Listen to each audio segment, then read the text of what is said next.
Hello, good morning. Can you hear me? Hello. Yes, sir, we can hear you. Good morning, sir. All right. Okay. So we'll start now.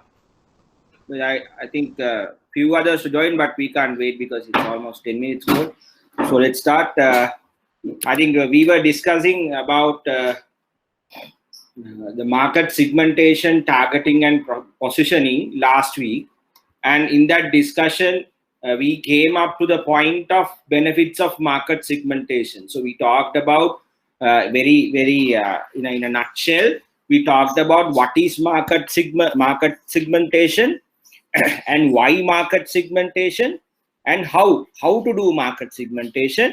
So on what we learned, that it is about segregating the market into groups where the people have similar needs in order to do a better analysis and a better focused effort towards them. And we talked about how companies shifted from mass marketing to segmentation, and also the two extreme ends, mass marketing and customization, are the two extreme ends. And we said segmentation stands in between as a very good strategy, rather than going to two extremes, where one extreme may not be able to help you to capture the clients effectively, the other extreme is costly, right? The next one we talked about, that is about what, and then we said we learned market segmentation definition, and we talked about the definition, and then we talked about why it is important, right? And what are the benefits? We talk a lot of benefits, although we didn't summarize it. And then we also talked about the how part, how to do, right? And in how to do, we talked about segmentation bases, right? So if you can remember, we talked about so many segmentation bases, starting with the very simple demographic segmentation, right? Demographic segmentation, where you talk about age, gender, family size, family life cycle, income, occupation, education, religion. Then we talked about the example of Fair and Lovely and Fair and Handsome, how they segmented the market in using gender as a base, and as a result of that, how they were able to develop two marketing mixes which appeals to each segment much differently and much effectively than the single product they had, Fair and Lovely, without a differentiation. So with the differentiation, they were able to capture both men and women, right? And then we talked about geographical segmentation, and we said the different geographies, you find different types of people and different cultures, right? So you can talk about segmenting based on nations, states, regions, counties, cities, or neighborhoods, right? And when you go to different geographic locations, it's better that you customize your product to meet those differences or differentiate your product. So we talked about how McDonald's approached India, and how they work India is different from how they work in USA. So although they have the same brand, their products and the how the products are developed are completely different when it comes to different countries. So in India, they are very much cautious not to use lamb, beef kind of stuff, because the India is very it will create religious issues. So they are more on to Maharaja burger, the vegetable burgers, and then the chicken burgers. And then we talked about Mexico, where they need a lot of chili, and where they use chili sauce. And then in Japan, how they use teriyaki burgers. And even in Sri Lanka, if you really look at how they produce products here, they have little spicy products which suits our palate compared to what they sell in UK and US, right? And then we talked about psychographic segmentation. This is again a very important base for segmentation, such as the social class, lifestyle, or personality characteristics, right? So social class, we said, is dependent not only by the income, it also comes with the income, their lifestyle, and then their thinking patterns, their education level. All those things actually is captured under social class. So it's basically how a person works in a particular class and how his attitudes are formed, and what is the knowledge level, what is the income level. Because of with the income level, how they work is different, right? So when you have a lower income level, who you associate, amount of knowledge you will gather, the places you will visit is completely different. When you look at higher income level, who they associate, what level of knowledge they will have, and which places they visit, right? And the requirements. Perhaps at a very elegant level, they may have a requirement to have the privacy, whereas at a very lower class level, we may not value it so much, so that the people at the higher class may pay a premium to have the privacy, whereas the others may not be willing to pay, right? So there's a difference. Then again, the lifestyle, how you do things, how you work, how you behave in your normal life, right? Whether you are basically a busy person who's working, or are you a person who is at home, are you a part-time student? All these things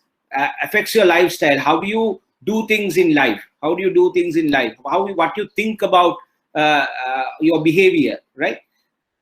So that is about the lifestyle. And lifestyle also, we said there are changes in the lifestyles. And if you get a nation, you see changes. For example, in Germany, there are more women going to work after some time. So as a result of that, there are opportunities for cosmetics, and there are opportunities for daycare, so on and so forth. Even in Sri Lanka, you find most of the women getting into work and getting educated and getting into work. And as a result of that, there are a lot of avenues for fast food, daycare, so on and so forth. So based on lifestyles, you can categorize people and sell products, right? Another example is the frequent travelers, and so on and so forth. Then the personality characteristics, what kind of a personality he is, whether he is ego-driven, right? And whether he's a person that wants achievement, look for power, look for affiliation, right? You can see what their personalities are, whether they're extroverts, introverts, and then decide on how to differentiate your product, right? And then we talked about behavioral segmentation. Right now, you can segment buyers based on their behavior patterns, right? And you can use like their knowledge level, attitude, where they use, how they use, the users, and the responses to a product, and then look at how to basically segment. So you can select the occasion. For example, whether these people are coming to the supermarket every day, daily, or whether these people are coming only once a week, whether these people are coming only once a month. So based on the usage, right? Or whether this person is a frequent flyer or a person who fly very rarely, right? So based on this occasion, you can segment and approach them in different with different marketing strategies and benefits.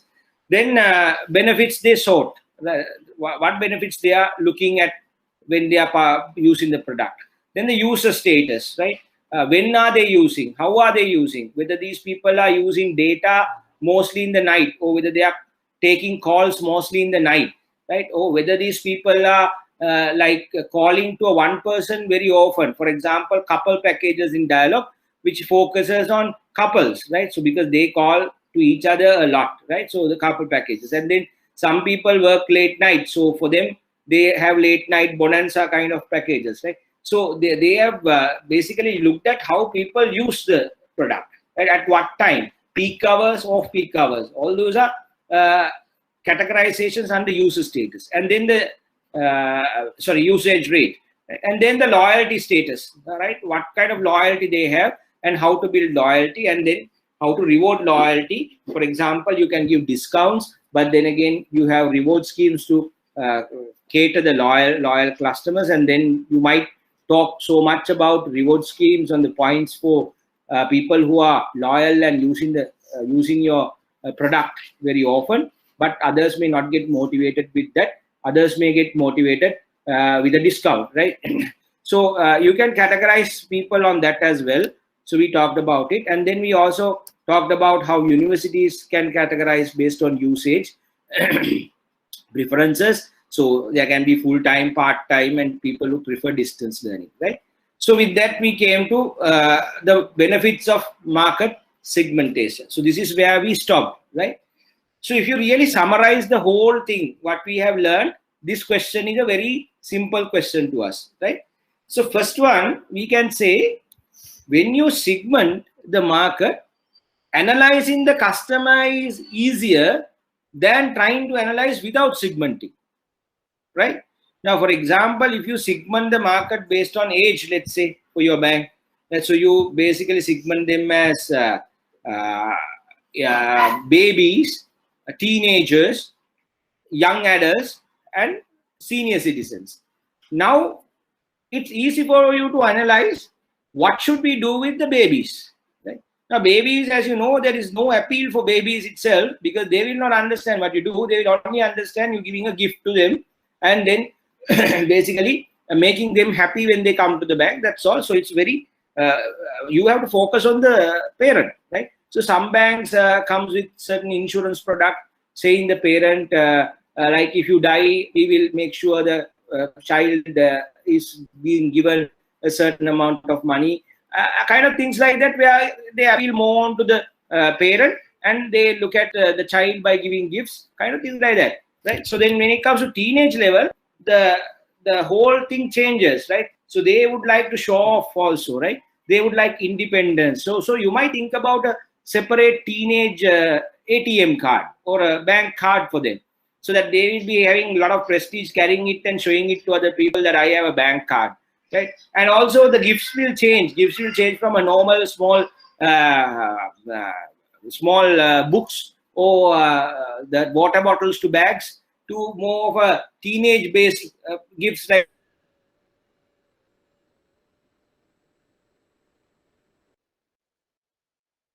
what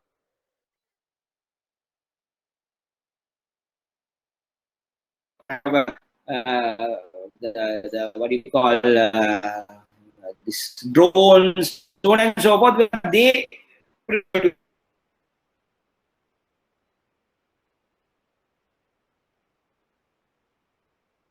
and then when it comes to young adults, they are not bothered about those. So you might talk about more of giving them higher benefits, better service, convenience, maybe in those lines, and the ability to get loans. So then when it comes to the senior citizen market, it's completely different. So they are people who give there are different preferences when it comes to senior citizens. They are motivated by offers related to them, such as leisure, medical, so on and so forth, right? So they have grandchildren and they want to gift them. So if you have such things very focused to them, they will value it. So likewise, when it comes to segments, the segments, their behavior patterns are different.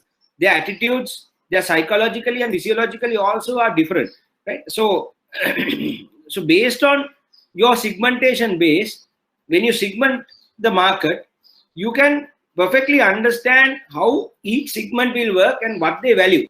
A segmented what in Nimonoan. You have to give what is valued by the customer, not what is value for you, right? So, ඔයා දෙන වටිනාකම කස්ටමර්ට වටින දෙයක් වෙන්න ඕනේ. ඒක කස්ටමර්ට වටින දේ වෙන්නේ එයාට ඕන දේ. ඒක කොහොමද දැනගන්නේ? ඒක වඩා හොඳට දැනගන්න පුළුවන් ඔයා segment කරපුවා. If you try to look at the whole market, you have babies, teenagers, young adults, senior citizens, and how you apply everybody, it's very difficult. How to understand everybody as a bunch, it's very difficult, right? So once you segment, you can understand them clearly, and then the second thing comes, the other ones come, you can basically focus your marketing effort, right? Focus your marketing effort. So you can differentiate your product, your communication, right? And how you approach them, right? And then the pricing, all those can be differentiated once you understand the customer well. And to understand the customer well, segmentation helps you, right? Then competitor analysis, because you know that for different segments, there can be different competitors, where they have also chosen your segment to target. So when you analyze the competition, when you have properly segmented the market, you will know who are the competitors in this segment for us. Now, when it comes to competition, when you segment the market by age, you look at in each segment, okay, for children's accounts or minor accounts, who are our competitors, who are good at it, what are their offers. So now you can clearly understand the competition in the minor account level. Right? Then you can talk about senior citizen. Okay, senior citizen segment, who are the players? What are they doing? Right? So what are their offers? So you will understand your competition much better when you segment the market rather than looking at the market as a whole. And then you will be able to develop competitive strategies to counter those competition. Then the third factor is effective resource allocation. So obviously, now for example, if you really look at the first one, the gender-based segmentation, we talked about fair and lovely and fair and handsome. When in earlier stages where they have not segmented, they do their communication, and actually it is not appealing both parties, right? It is appealing sometimes only the females. So it is not generating any revenue from the men by getting them attracted towards it. So instead of doing one commercial for both men and women, where their needs are completely different, where their appeals should be completely different, if you have done two commercials, focusing on men one, focusing on women another, right, and change your whole marketing mix accordingly, then your resource allocation and the benefits that you get out of those will be much higher, right? So sometimes if you do a one communication addressing both of them, then your resources may go waste because one part of the market may not get it proper. Right? So when you do the segmentation and select which segment you want to approach and then allocate your resources accordingly, you get a higher productivity than you trying to put your resources to address everybody without knowing their differences, right? So effective resource allocation comes in when it comes to segmentation. Then strategic marketing planning. So with segmentation, you can strategize how you will become different to others and then how you will approach different people and segments, right? Now, a clear example can be given in terms of the cosmetic product we talked about, Fair and Lovely, how they have strategically approached men and doubled their market size through that, right? And then also you can think about strategies to each segment differently, what to do with the minors, what to do with the senior citizens, where should we strategize, and how we will win the competition. So strategic marketing planning will become easier when you have proper segmentation done. The last factor is expanding the market. If you don't segment your market, you might not see certain opportunities. Now, earlier, if you remember Anchor example, we started segmenting the market when we saw there's a market for pets and newborn babies.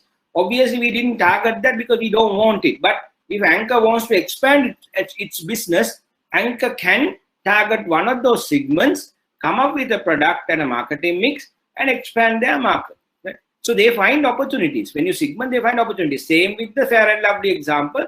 When they segmented men and women, they found another market, right? And then basically geographic segmentation, you can do the geographic segmentation and see which market you can approach next, right?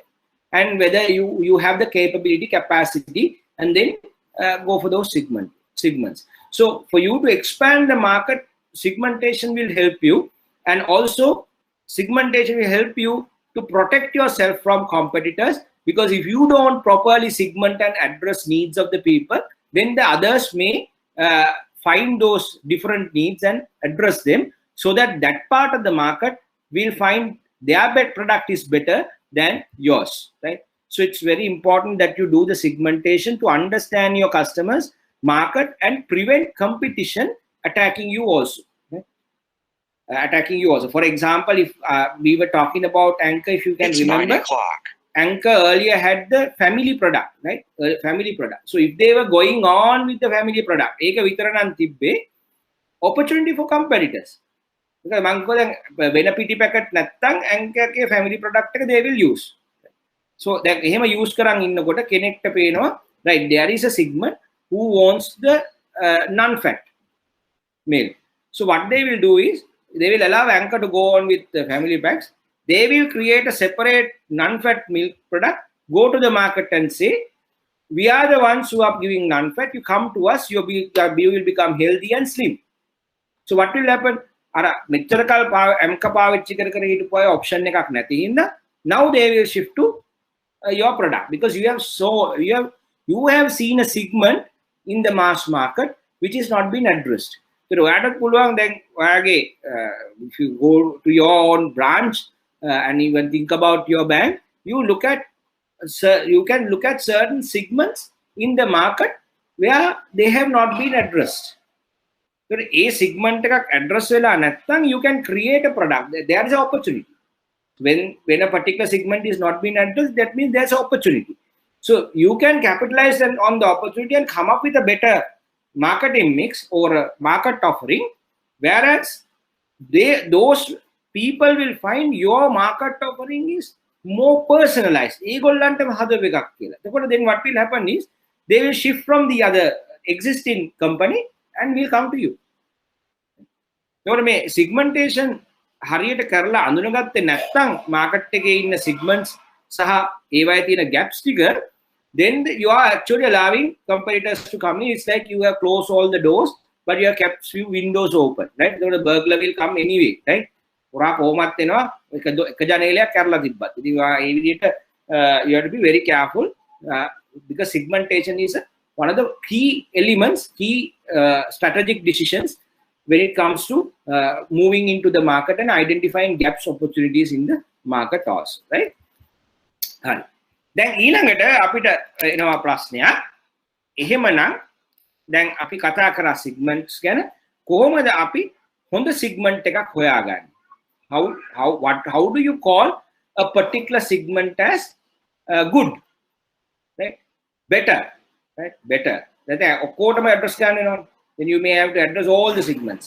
And instead of that, how can I select a better, more effective segment?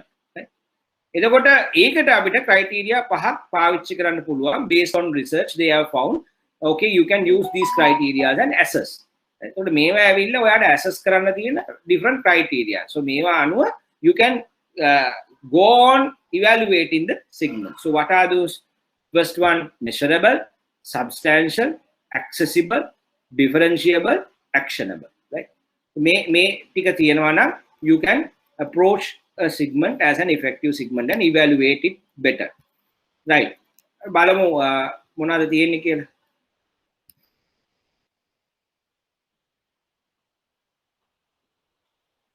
Give me a second.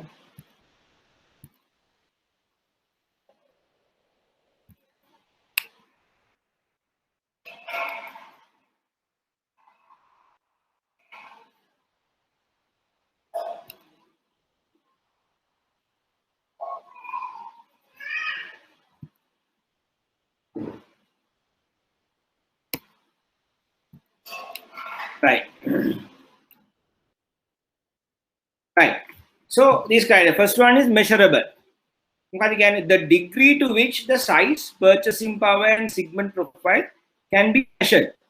Certain segments variables are difficult to measure, right? So අපි මොකක් හරි segment variable එකක් අරගෙන යනකොට market එකට, we should be able to measure it properly, right? නැත්තම් ඒක අපිට කරගන්න අමාරු. For example, අපිට දුන තරහා යන මිනිස්සු කොච්චර ඉන්නවා. මේක හොයන එක ටිකක් හරිම අමාරු වැඩක්, right? මිනිස්සුන්ට එක එක වෙලාවල් වලට තරහා යනවා. තරහා නොවන කෙනෙක් හොයාගන්න බැරි වෙන්න පුළුවන්. Likewise, certain segmentation variables are very vague, abstract. එතකොට අපිට ඒවයින් segment ගන්න බෑ clearly. We should be able to clearly segment and measure the segment. Right, okay. මෙන්න කරා මේකේ මෙච්චරක් ඉන්නවා. මෙන්න මේකෙන් හරියට බෙදන්න, for example, gender ගත්තොත් male and female කියලා බෙදන්න පුළුවන්. Number of men in the market is this much of millions, women this much of millions. It's very clear so that you understand, okay, what is the size of the segment that you are talking about, right? So if that is there, it's very easy for you to manage and approach the segment. Second one, accessibility, right? So how easy,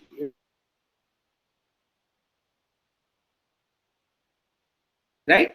How effectively this particular segment can be served. That depends on your capability also as a company. For example, banks are very reluctant to go to micro credit, right? So for that you have different companies like micro credit or micro finance companies, right? So banks are not much into that area. because when it comes to banks, their focus and their approach is completely different, right? So they are more into small and medium and above, right? Above, and they are more preferred on security-based lending, and their perfectly attitude and thinking patterns are completely different, and they will find it very difficult to work with the segment variables or segment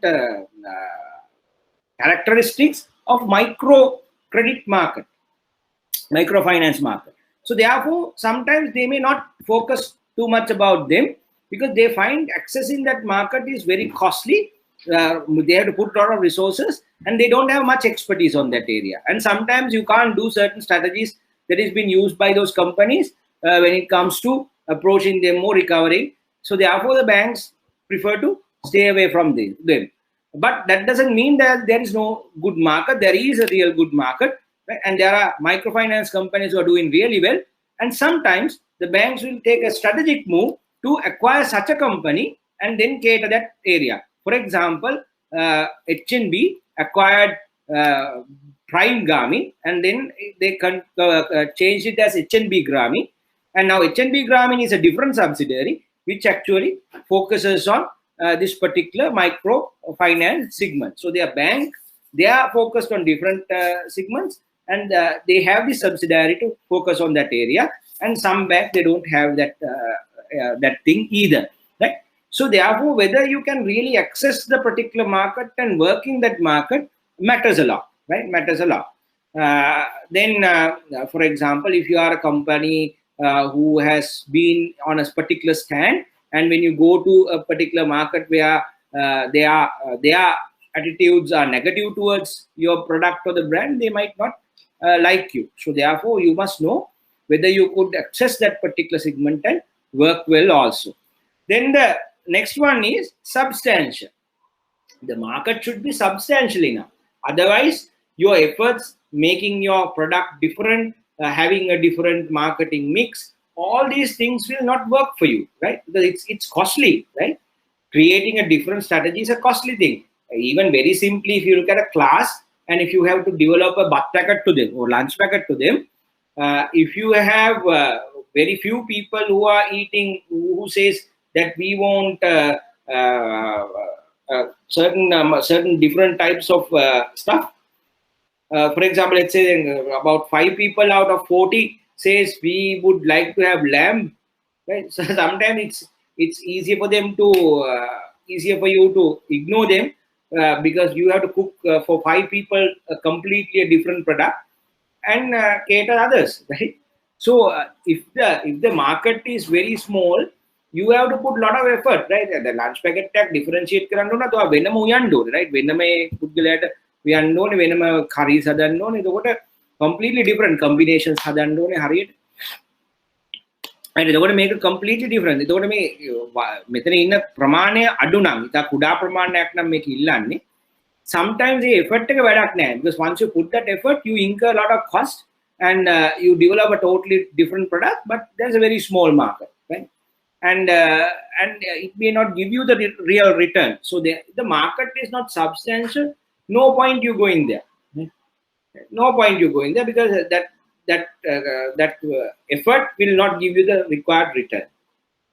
Then the next one is your segments should be differentiable. Because once you segment the market, you actually develop a different segments, and then there should be when you look at the two markets, there should be a clear different response to your product, right? So if you really segment the market as men and women, completely different, right? How men will react to a fair and lovely kind of a product, and how women will react to the fair and lovely and kind of a product are completely different.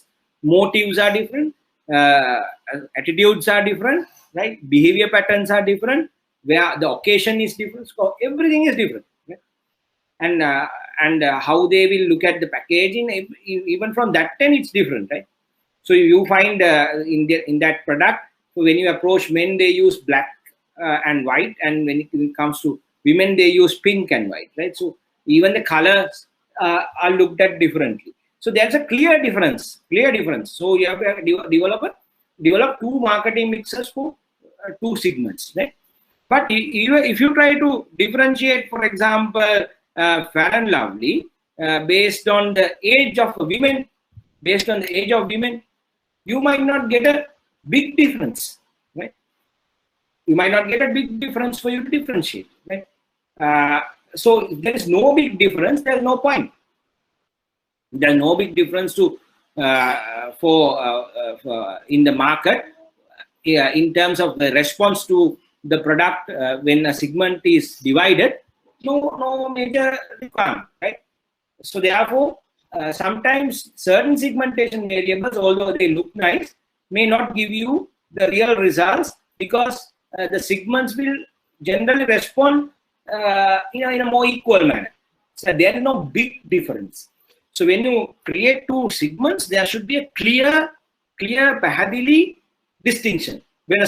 පැහැදිලි වෙනසක් තියෙන්න ඕනේ ඒ segments දෙකේ how they look at and what they want, right? උනට මොනවද ඕනේ සහ ඒක කොහොමද products දකින්නේ කියන එකේ needs වල තියෙන වෙනස්කම පැහැදිලි වෙන්නට ඕනේ, right? එහෙම නැත්නම් ඒක හොඳ segmentation එකක් නෙමෙයි. It will only waste your resources, right? Then the final factor is actionable, right? So you should be able to approach the segment and work with your capability in order to get the benefit out of the segment. So if you cannot design and serve the segment properly, then there is no point you going into those segments, right? So you can avoid such segments, but you should know there is a segment and you can avoid, like Anchor has avoided going to pets and newborn babies, right? So you might say, okay, we don't have the expertise, or we don't have the resources, or we don't think it's very important to us with our capabilities right now. So let's ignore the segments and we'll work with segments where we can really work well, right? So likewise, now even for example, HSBC may not reach the microfinance market in Sri Lanka because it's not possible for them. It's very difficult for them to go and serve to such a segment, right? So they might say, okay, we will select only the top end of the society based on the social class and income, and we will serve them. We are not bothered about the other markets. Yes, there is a segment, but we are not bothered, right? So because it's not actionable, it's very difficult, and then you may not have expertise, and you may have to spend a lot of time and energy in reaching such market, which is not worth for you, right? So you might not it may not be attractive to you. So likewise, basically with these criteria, measurable, substantial, accessible, differentiable, actionable, you can evaluate a market segment, right? You can evaluate a market segment, evaluate whether this is profitable, whether you can get a better result if you try to serve it, right? So at the same time, you can also approach to evaluate segments based on market attractiveness and organizational capability also, right? So if you look at the market attractiveness, you might find market factors, which actually you have to look at. For example, how the technology is working, environmental factors, then the economic, the legal consequences. So likewise, you can look at the market factors, and then you can look at the competitive factors. How intense the competition now, right? And then what type of competitors that we have to deal with? We have to deal with multinational competitors, local competitors, big ones or small ones, right? What is the level of relationships that they have right now? What are the strategies they follow, right? In this kind of a competitive scenario, reaching this segment, is it really worth? Is it really possible, right? And is it really going to give us the required return, and how to do it, right? So you can analyze using the competitive factors also, and then you can also analyze about the based on the environmental factors, right? So the environmental factors can be the legal, economic, and then political, right? Kind of factors, right? So if you really look at market factors, you can talk about so I mixed it up earlier. Market factors, you can talk about segment size, right? Segment growth rate, segment profitability, right? And then bargaining power of the customer, right? And then you can also talk about barriers to enter into the market, right? So these are the things you can talk about when it comes to market factors. What is the size of my segment? What is the growth rate? How fast they are growing? Then segment profitability. What is the bargaining power of customers? If there are more competition, the customers are having more bargaining power. And in certain segments, they will have it anyway based on their power. For example, if you go to the high net worth clients, their bargaining power is high because of their amount of influence, right? Then bargaining power of suppliers, right? Whether when we reach this segment, whether we be able to offer what we need to offer by getting the raw material and support from the suppliers easily or not, right?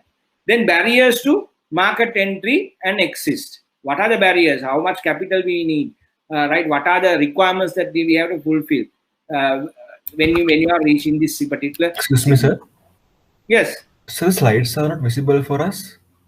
Our slides are not visible. Give me a Yes, second. sir. Give me a Okay, second. sir. Thanks for telling me. Now is it visible? Yes, sir. Now it's visible, sir. Right. Okay. So we were talking about the market factors, right? Segment size, bargaining power of the customer, supplier, right? Kind of things like. Then the second one, comparative factors, intensity of the competition, right? What is the level of competitors that we have to deal with, so on and so forth. Environment factors, you can talk about legal, economic, political, technology, social, environmental factors, and how those are changing.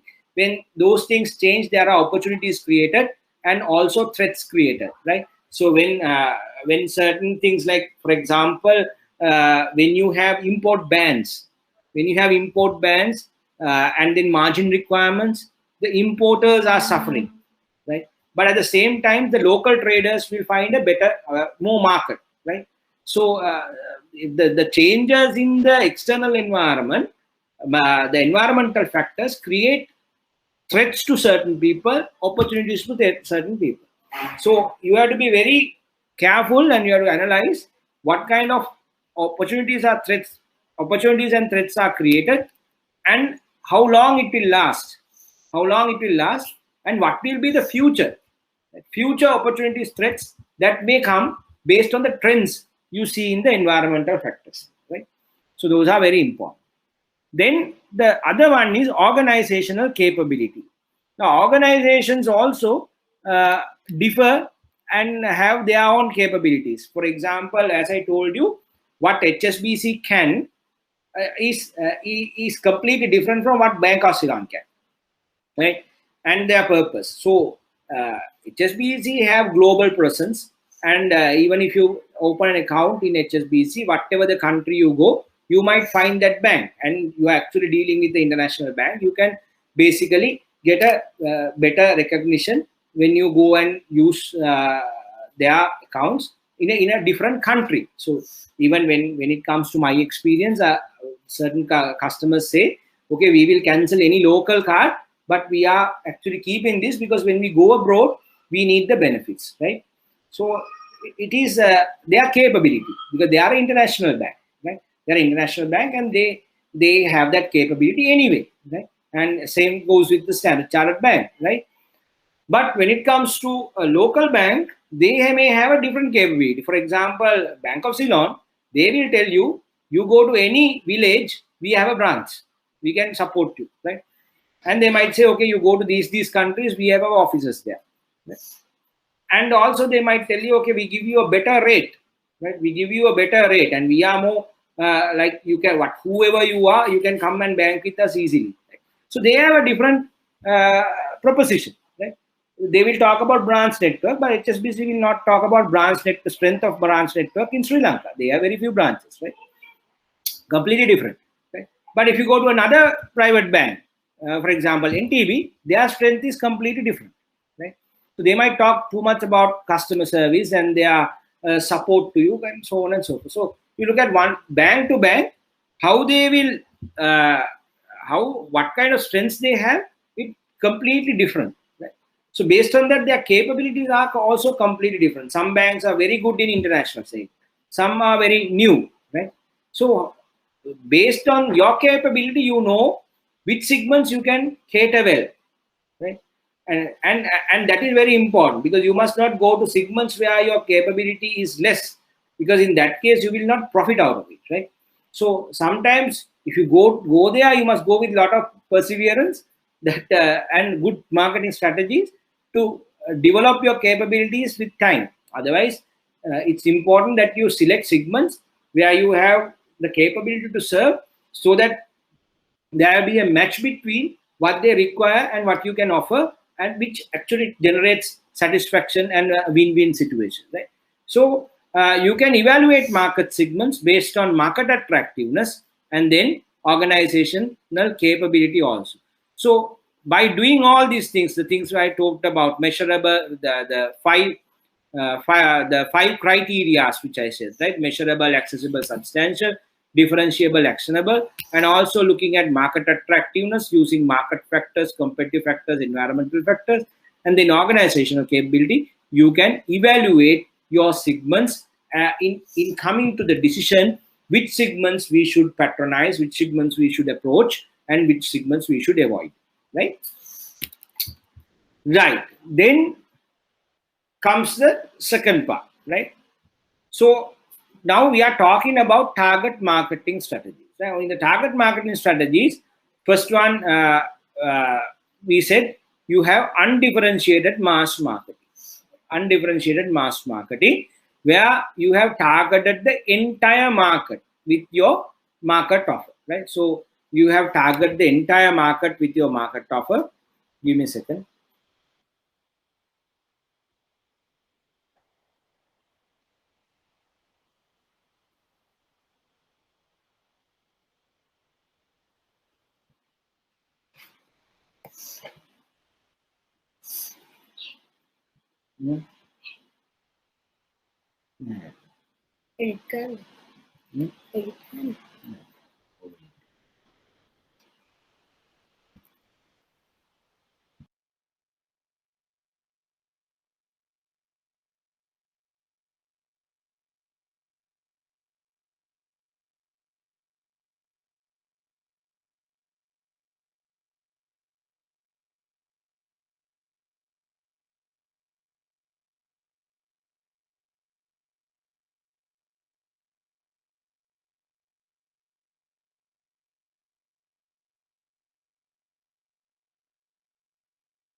Okay, sorry about it.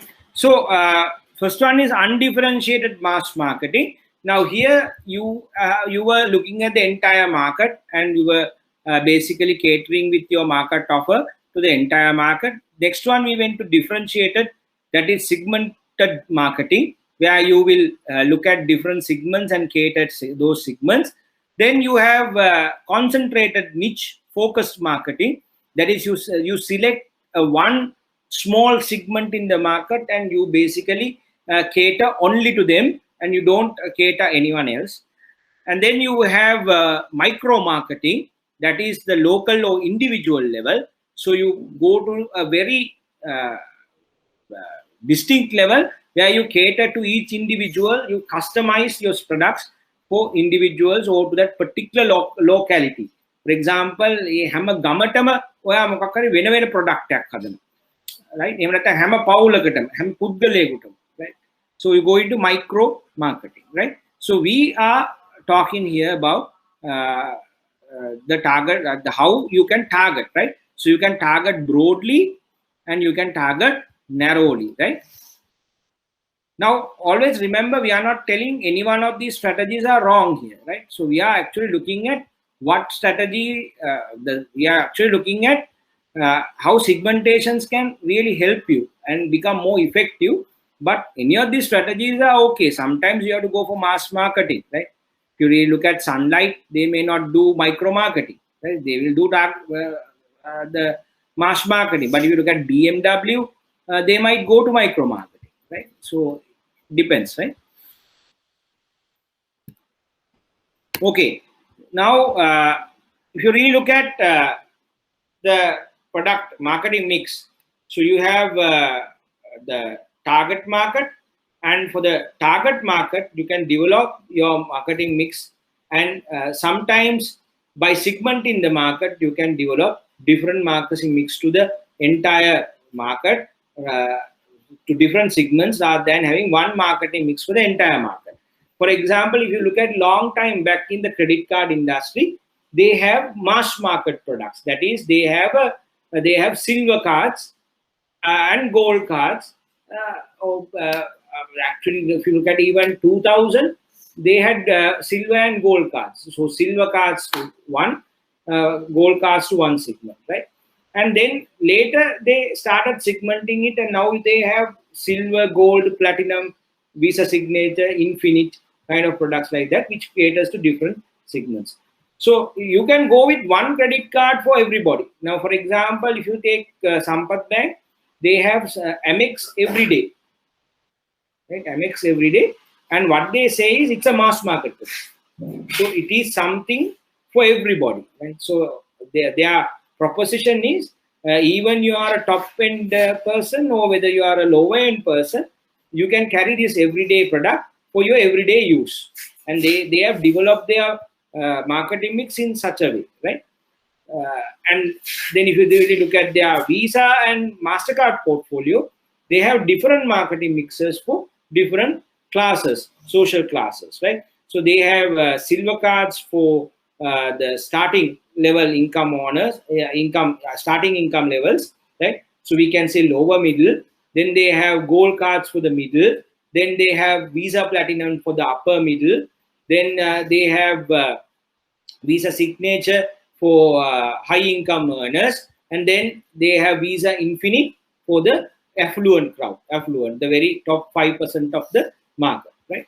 So instead of having one mix, they have developed different types of marketing mixes for different social classes with different products, right? So the pricing, the product features, and the branding and the service levels, and then even when it comes to place. Now, for example, Visa Infinite, you can't apply from a branch; it is invitation only, right?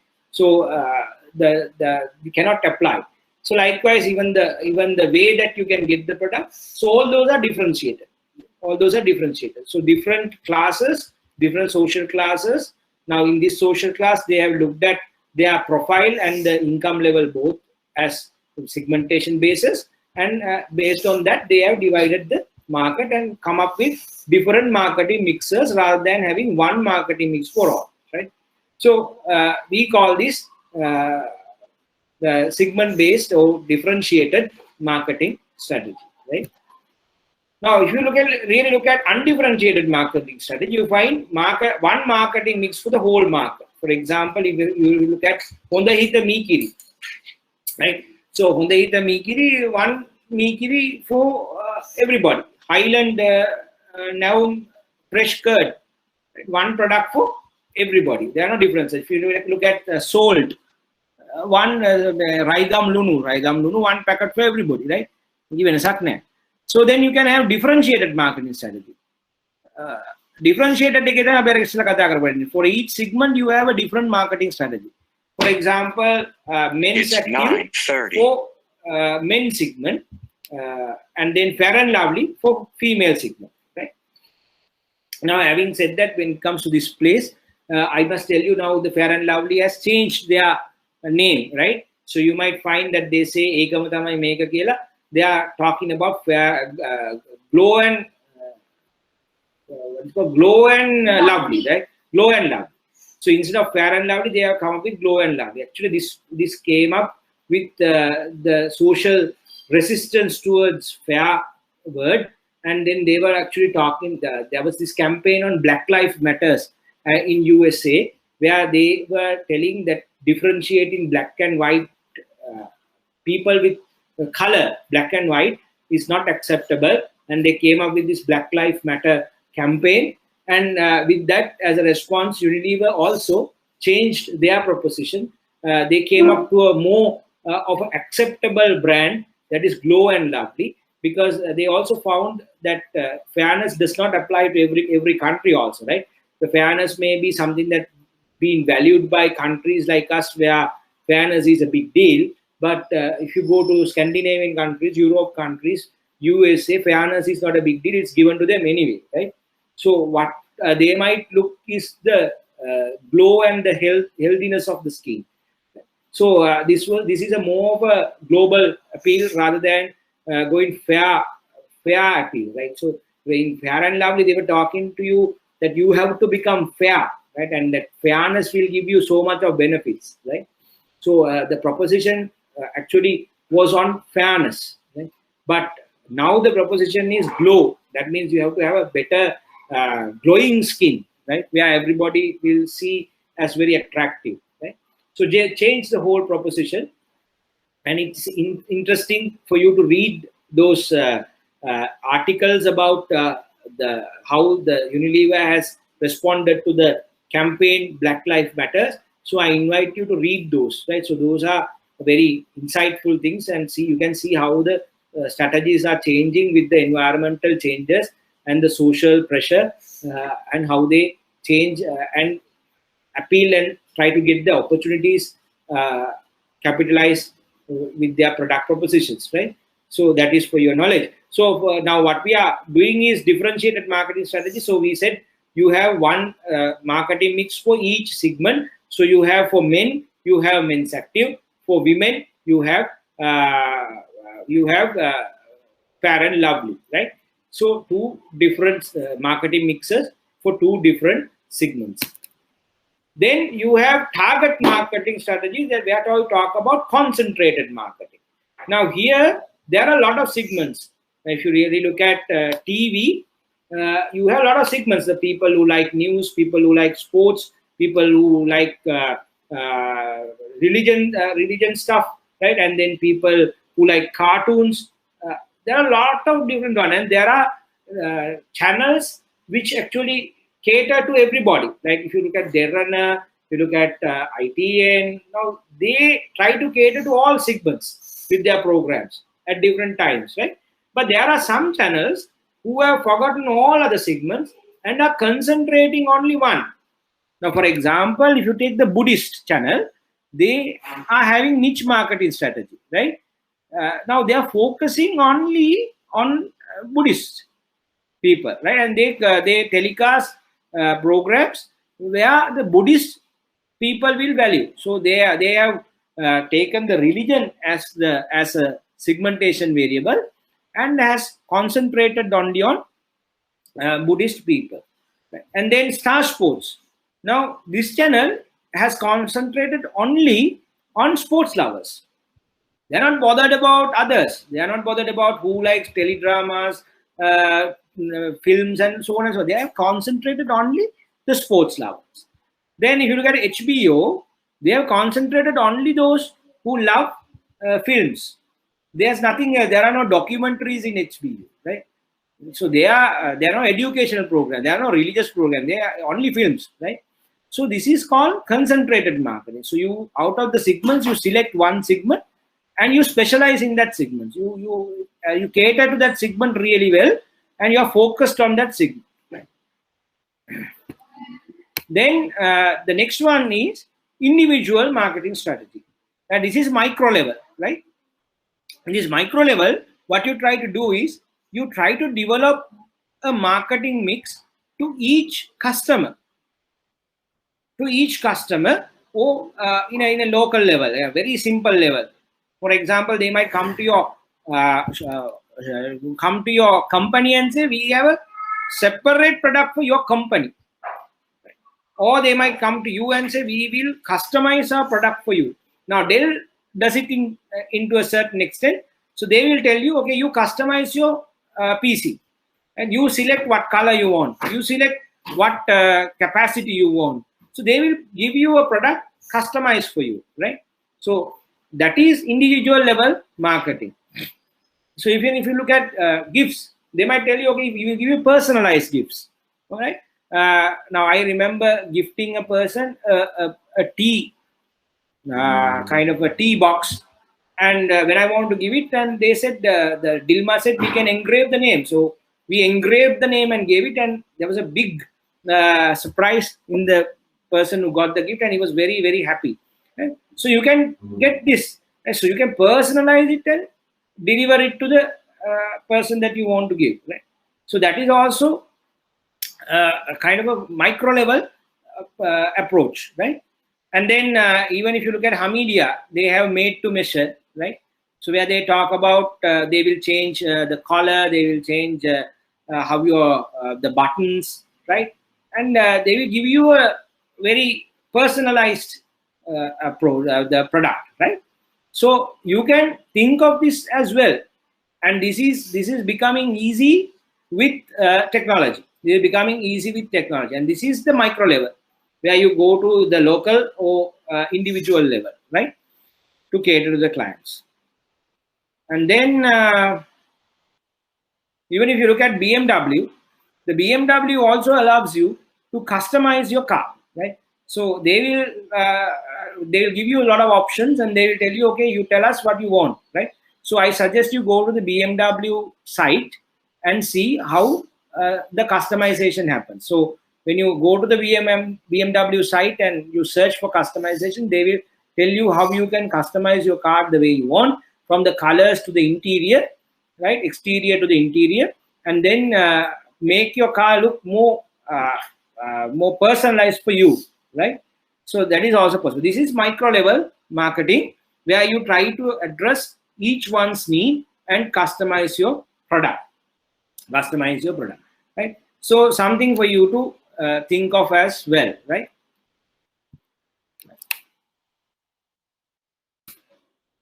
Fine. So that's about targeting, right? So different targeting strategies, and how you will basically select a particular segment or couple of segments and target those in driving your strategies, right? So on the target marketing strategies, we said that there are 4 types of strategies. First one is undifferentiated mass marketing strategy, where you have one product for all. Like we talked about Honda Mikiri, Highland Mikiri, or else you can talk about Raigam Lunu, right? So one product for everybody, right? So then you have undifferentiated segment marketing. Now we took the example of Fair and Lovely and Fair and Handsome, where they segmented the market and came out with 2 different marketing mixes for each segment, right?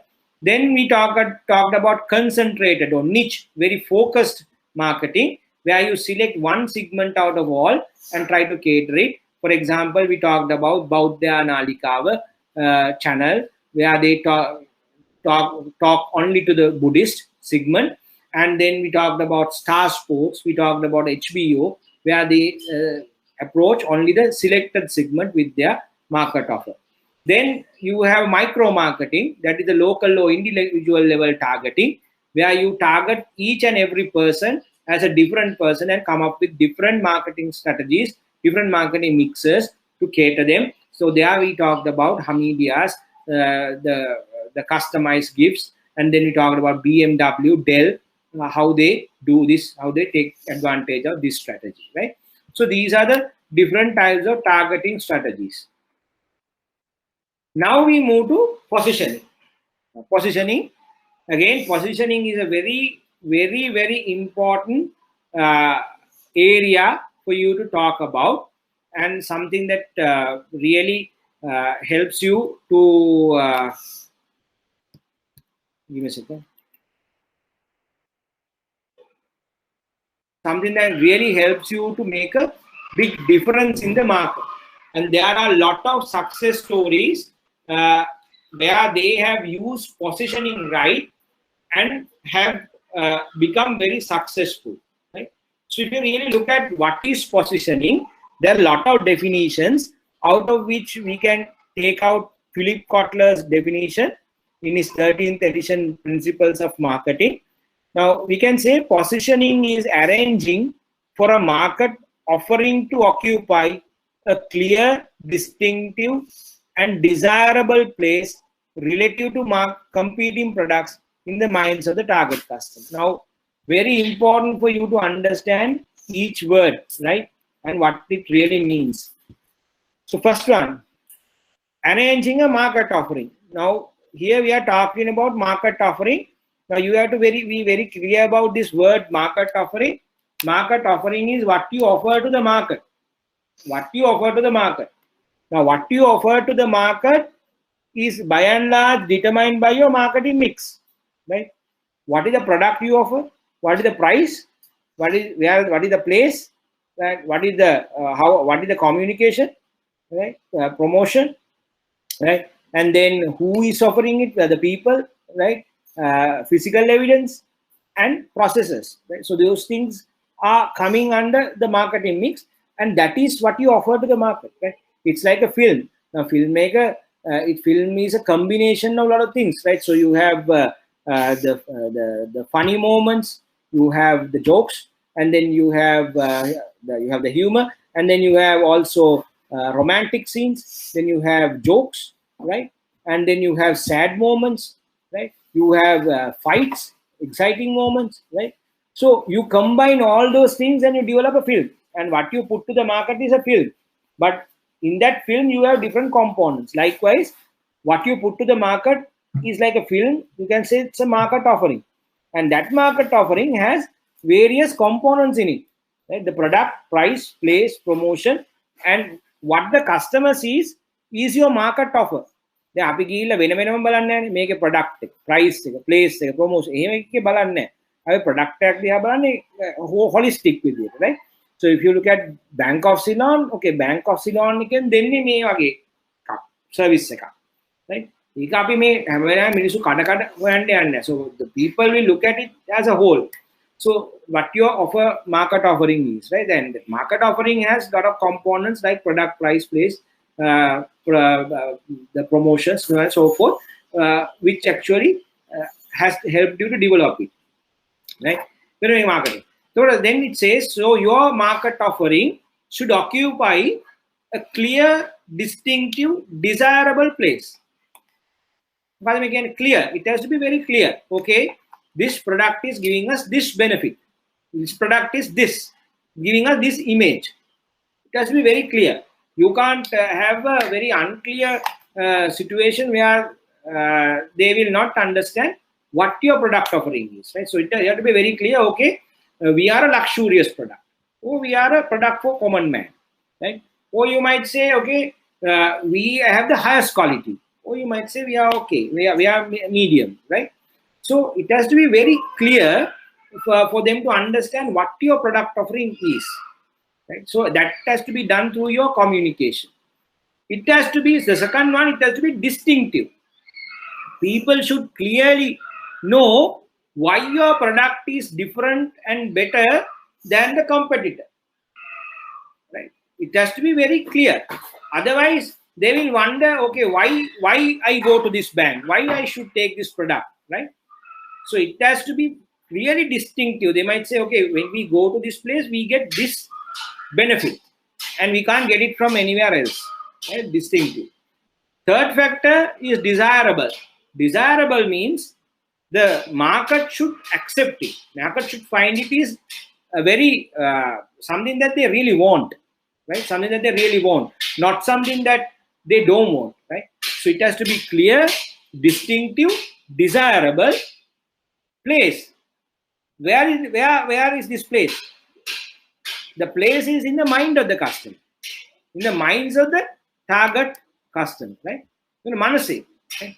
In the mind of the target customer.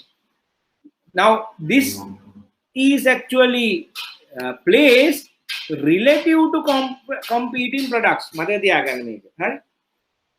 Competitor products වලට සාපේක්ෂව තමයි මේ හැම වෙලාවෙම ඔබ මනසේ තැම්පත් කරන්නේ customer, right? ඒකට එහෙමනම් මේක ගන්නකොට අපිට පේනවා පොසිෂනින් වල ඔයා කරන්නේ ඔයා මේ මනස තුල පාරිභෝගිකයාගේ මනස තුල වාගේ තරකාරී ප්‍රොඩක්ට්ස් වලට සාපේක්ෂව හදනවා ක්ලියර් පැහැදිලි වෙනස් සුවිශේෂ ආකර්ෂණීය තැනක් ඔයාගේ මාකට් ඔෆර් එකට ඔයාගේ ප්‍රොඩක්ට් එකට හරි so you create a place in the mind of the target customer and that place is clear distinctive and desirable compared to the competing products in the market මේක කරන්න පුළුවන් නම් එතනින් එනවා ඔන්න customer ගේ attractiveness එක ඔයාගේ market offer එකට right and this actually helps for the brand loyalty in the longer run right in the longer run and this can really make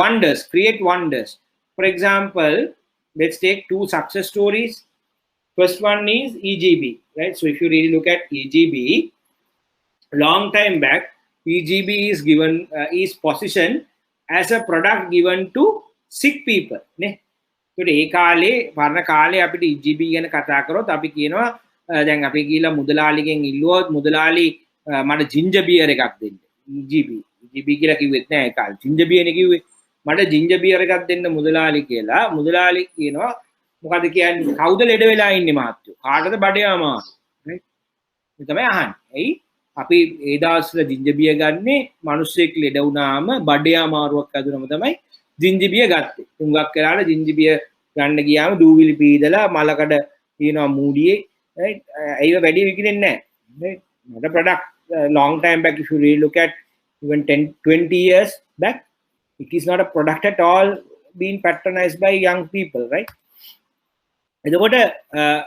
after some time what they did is they came up with a campaign instead of ginger beer they rebranded it as EGB right and they came up with a campaign saying EGB nathuwa kamepa right EGB nathuwa kamepa and they were actually positioning this as a super product to have with meals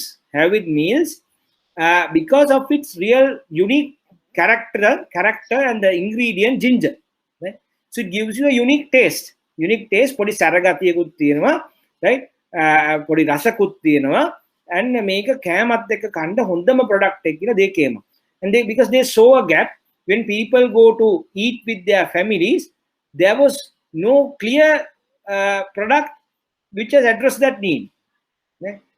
they will have to settle with normal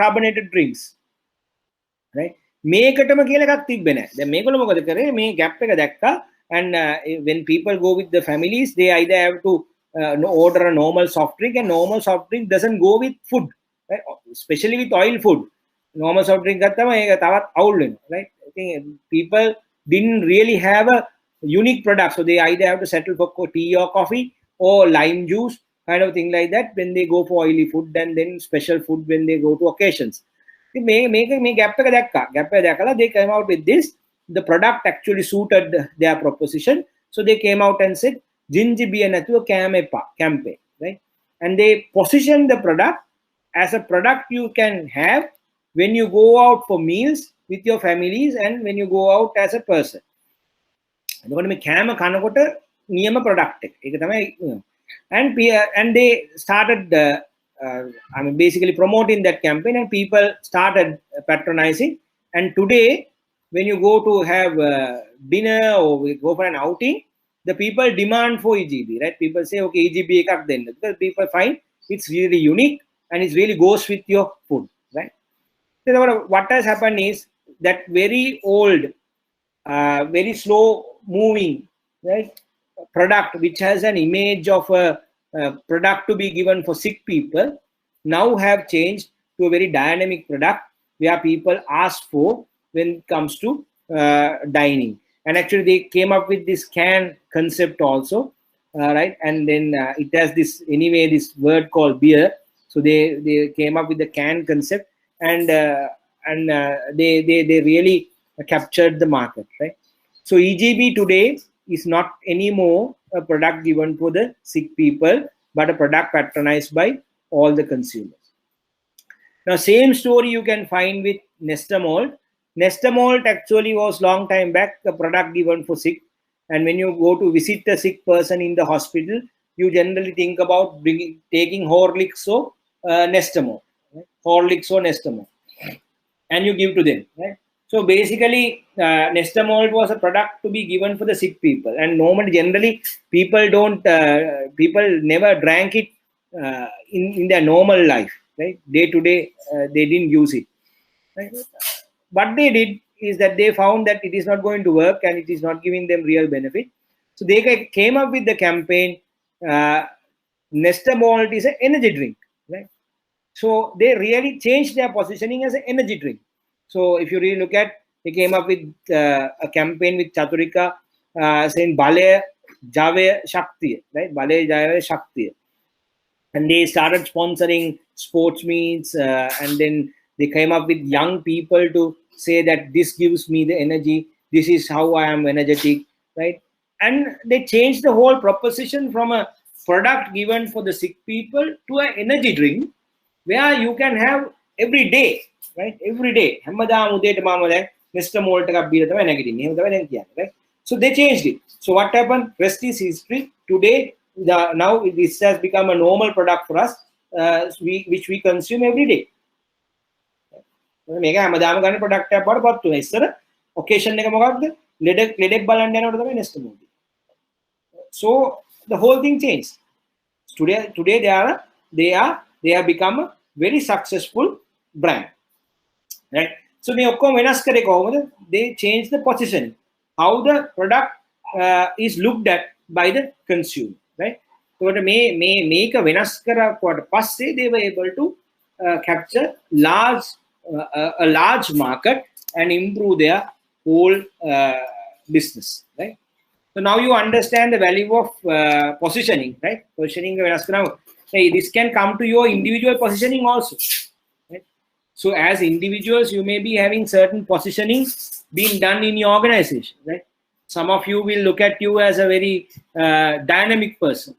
Sometimes you may have positioned as a lethargic person. Sometimes you may have positioned yourself as a customer-friendly person.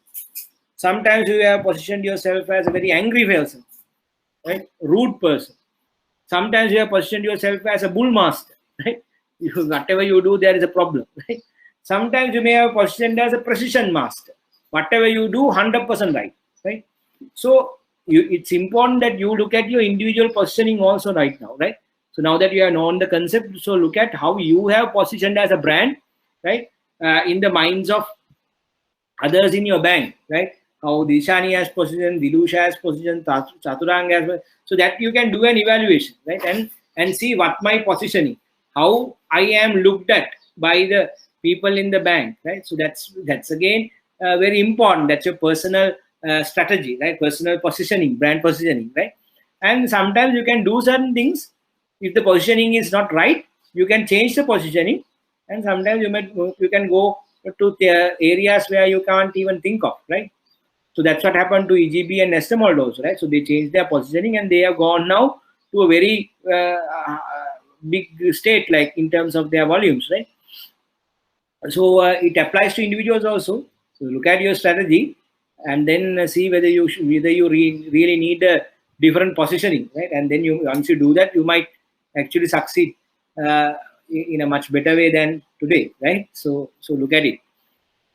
That's for you to have a look at yourself rather than the product, right? Okay, so you can actually look at or evaluate product positioning using perceptual maps, right? Using perceptual maps, right? So this is one perceptual map where we have done. So you can take the price and quality as two variables in this, and then when you look at brands, you have put the brands into a different stages, different positions. So if you really look at brand A, now remember, this is nothing to do with actual thing, right? Make a actor name. Positioning කියන එක ඇත්ත කතා නැහැ. ඇත්තටම ඔයා කවුද ඒක අදාළ නැහැ. what matters is how consumers you are looking at, right? ඇත්තටම ඔයාගේ brand එක මෙහෙම නැහැ කියලා ඔයා argue කරන්න පුළුවන්. ඔව් වෙන්න ඇති. එහෙනම් ඔයා brand එක හරියට position කරලා නැහැ. In the perceptual map, what we are looking at is how consumers have perceived your brand. ගනුදෙනු කරුවාගේ ඇසින් ඔබ කවුද? right? ඔබ ඇත්තටම කවුද කියන එක නෙමෙයි. ගනුදෙනු කරුවාගේ ඇසින් ඔබ කවුද? දැන් ඔයාටත් මේක අදාළයි.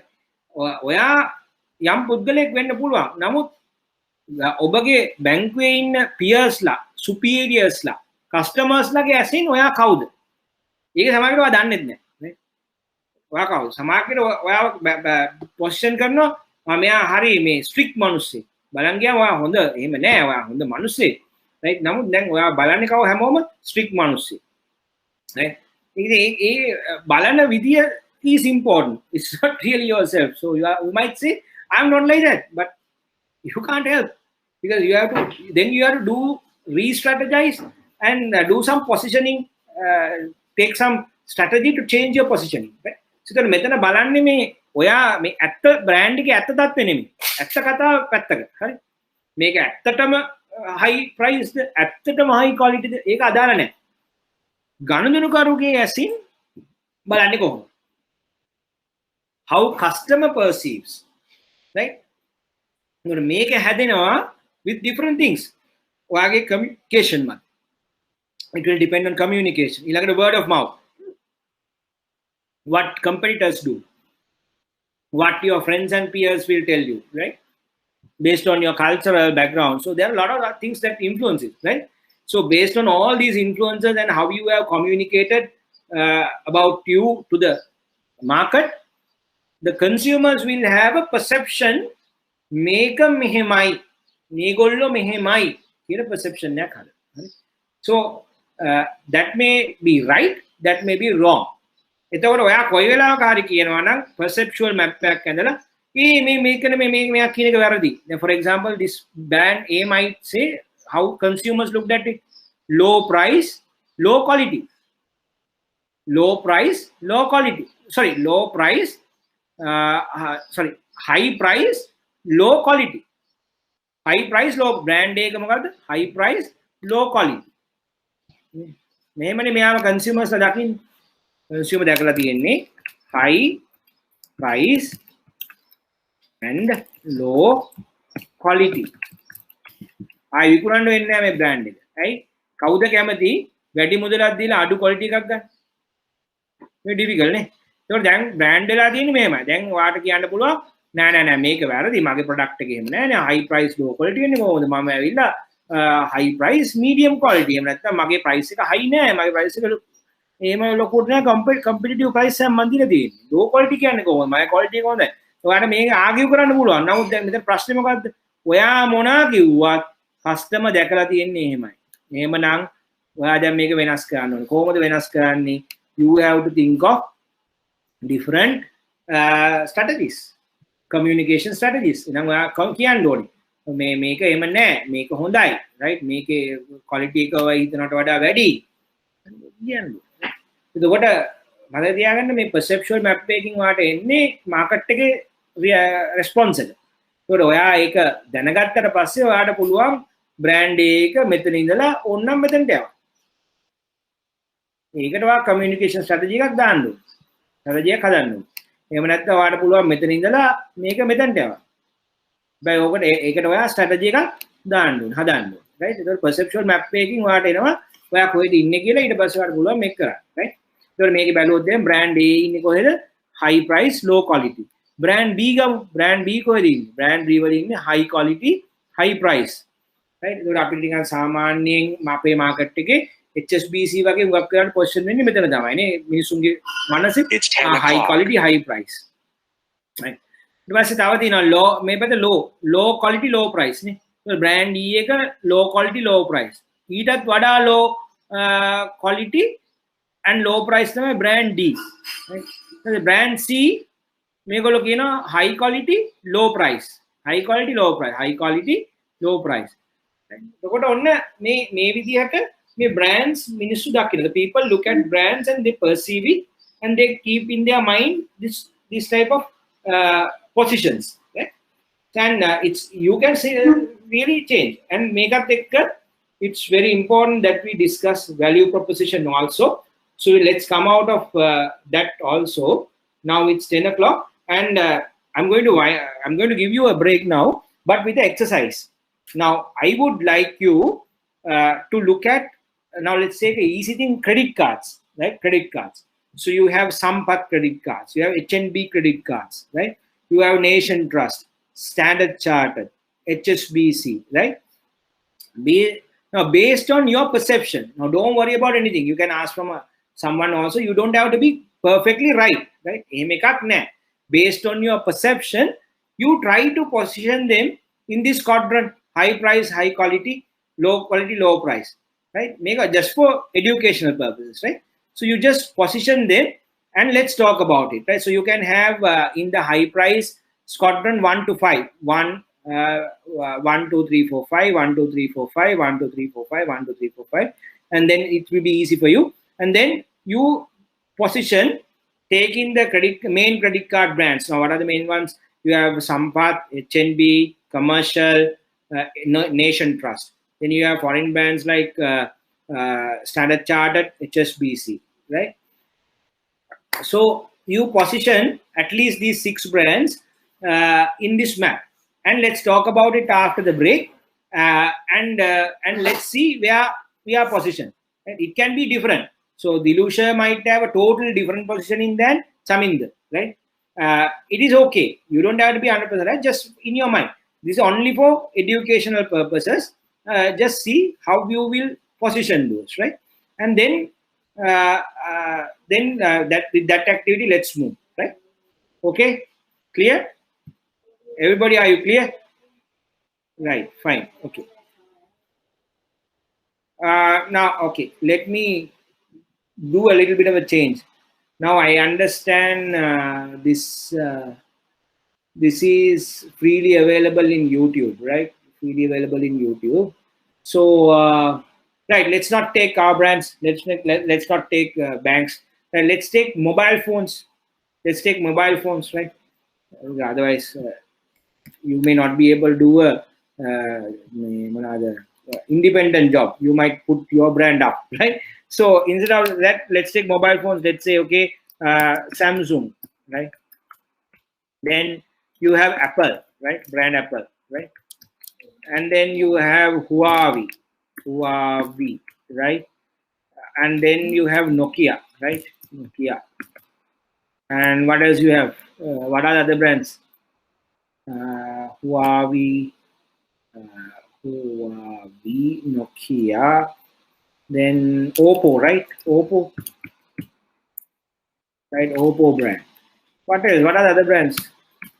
Right? Samsung, Apple, Huawei, Nokia, Oppo. OnePlus. Huh? OnePlus. OnePlus. Yes. Yeah, I have not heard about it. OnePlus. What else? We have Redmi, Xiaomi. There are so many. Redmi, Xiaomi, Redmi. Xiaomi. Okay, Redmi. Redmi name is RED. REDMI. I think. REDMI. Right. Right. What we'll do is we will position this. Easy any. Over past and lazy. Right. Right. Okay. Then make a position ganda. Main criteria come ganda. High price, low price. Make criteria come aragan. Make copy position kan. Position kan labi balam ko mode karane ki ne. Thawa tino potakin ko band. Let me see the brands of phones. Xiaomi की लगती है ना ने? बाकी वेग Apple, Nokia, Huawei, Vivo, Lenovo, Motorola. Sony is there, ne? Sony is there, right? And then you have what else? Right, okay. BlackBerry, Berry, right? BlackBerry is there, right?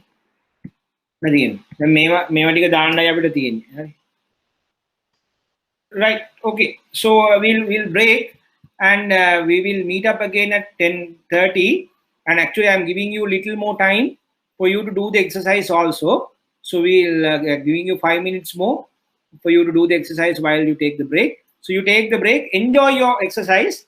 Just enjoy. Even if you want, you ask from your family and friends, and then position it. And let me look at your positioning maps. If you can just draw it and show it to me, or if you want, you can share your slide also. That is also possible. So we'll look at it after the class, right? So that will help you to do this, and then later you can apply it to your products and see where the gaps are, right? Okay, fine. So we'll break. We'll meet again at 10:30, right?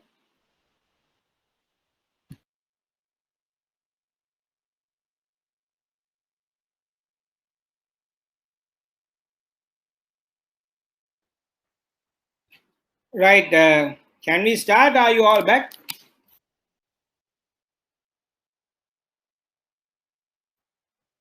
Can we start? Are you all back? I think time for us to start. It's 10:30 plus, right? Okay, let's listen to you now about how you have done your this thing. Chaturanga, you are there? Yes, I'm there. Hi, Chaturanga. තා පොඩ්ඩක් සද්දේ පොඩ හරියට ඇහුන්නේ නැහැ කවන්නේ Can you hear me now properly? ලොකු අපිට මගේ දන්නේ අප්සෙට් එක. Speak again, Chaturanga. Can you hear me now, sir? Yes. Can. Okay, so as per my chart, so I am putting Apple as the highest quality product with the highest price. Chaturanga, in the first place, have you done it in a slide you want to No, sir. share? Actually, no. I have done it in a piece of paper. If you want, I can share my screen, but I don't know whether you'll be able to see it. You're on a digital screen now. Share කරන්නත් පුළුවන් Chaturanga. Okay. මම අයින් කරන්නද sharing? Don't know. Can you see it? Okay. All right. Yeah. Give me a second. Right, Chaturanga. Okay. Go ahead. Describe කරන්න. So I have put Apple as the highest quality product with the highest price. That means here at the brand B then. Brand B then, yes, sir. Hari. Then I put one notch down for BlackBerry. That means it's also high price, high quality product, but which is lesser than Apple. Okay. And Sony is in terms of price and quality both. Yes. All right. And one notch below Sony. So all these three products are placed in high price, high quality section. Again, ඔයා මෙහෙම position කරලා ඇත්තේ. Oh, yes. හරිනේ? Yes. Right. And if you go to the low price, high quality section,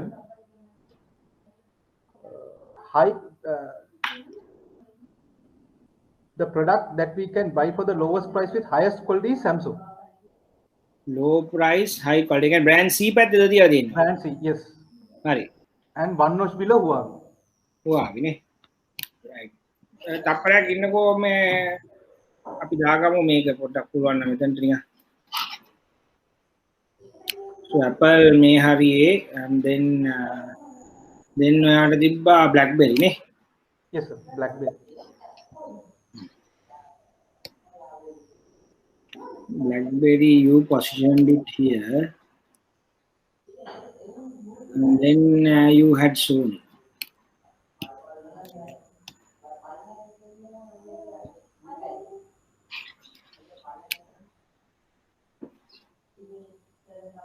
මේ විදිහටනේ position උනේ නේ. Yes. More or less it's the same. Yes. And I have two products under low price, high quality category. So give me a second until I do this. Okay. That is here, and then you have put Samsung here. Samsung here, right? Yes, sir. ඊට පස්සේ අපි එච්චරනේ කතා කරේ. Right, okay. What is And one more product below Samsung, there'll be Huawei, who has some quality but lesser than Samsung. That means one more quality below. එකද less මෙතනද? Towards the left hand side. දෙකෙන්ම අඩුයි. දෙකෙන්ම අඩුයි. එහෙනම් මෙතනනේ. දෙකෙන්ම අඩුයි. නෑ, තව ටිකක් උඩට Samsung එකට උඩින්. Samsung එකට උඩින්. ඔව්. ඒ කියන්නේ මේ හරි. Yes, yes. In that case, yes. මේ කියන්නේ Samsung එකට වඩා quality එක අඩුයි, price එකත් අඩුයි. Yes, sir. price එක වැඩි. Price එක අඩුයි. අඩු නම් පල්ලයට එන්නේ. මේ low price නේ මෙතනදී. Okay. So it's my mistake. So then it should go down. Yes. හරි නේද? Yes. It's my mistake. Yes. So it should be like that only. Yeah. Okay. But you placed A is correct, sir. Right. Okay. So it's my one. So okay. When අනිත් කියව. Then, sir, I don't have any product which comes under high price, low quality. Okay. So high price low quality වලට නෑ එකක්. So මේ හරි නෑ. Nah. And I have categorized low quality, low price product as Oppo. Oppo is the lowest quality phone with the lowest price. මේ හරි. Yes. හරි, okay. And in between, one notch above, there'll be OnePlus, Redmi, and Xiaomi. I have put all those three products in one place. OnePlus, Redmi, and Xiaomi. In close to E. Close to E. මේ හරි නේ. OnePlus එකයි Redmi තෙතෙන්ව දැම්ම. Redmi තෙතෙන්ව දැම්ම. Yes. හරි. And Nokia in between. OnePlus and Oppo. OnePlus and Oppo. Nokia in between. මේ දෙක මැද. Yes. But I may be wrong. I don't know. This is as per my. It doesn't matter. No, ඔයාගේ එක වෙන්නේ අනිත් කෙනාගේ එක අනිවාර්යෙන්. එහෙම වෙනවා නම් both of you synchronize as well. හරි Nokia. හරි එතකොට තමයි ඔයාගේ perceptual branding එක ආවේ. Yes. So the Apple would be the highest quality product with the highest price. If you go for the quality and a phone which can buy at an affordable price, that would be Samsung. Right. Okay. Fine. So I think we have come to the first perceptual map, which we have done, right? දැන් අපි බලමු කොහොමද අනිත් අයගේවත් එක්ක යන්නේ කියලා. Let me first rearrange the whole thing, and after that our exercise will become easy.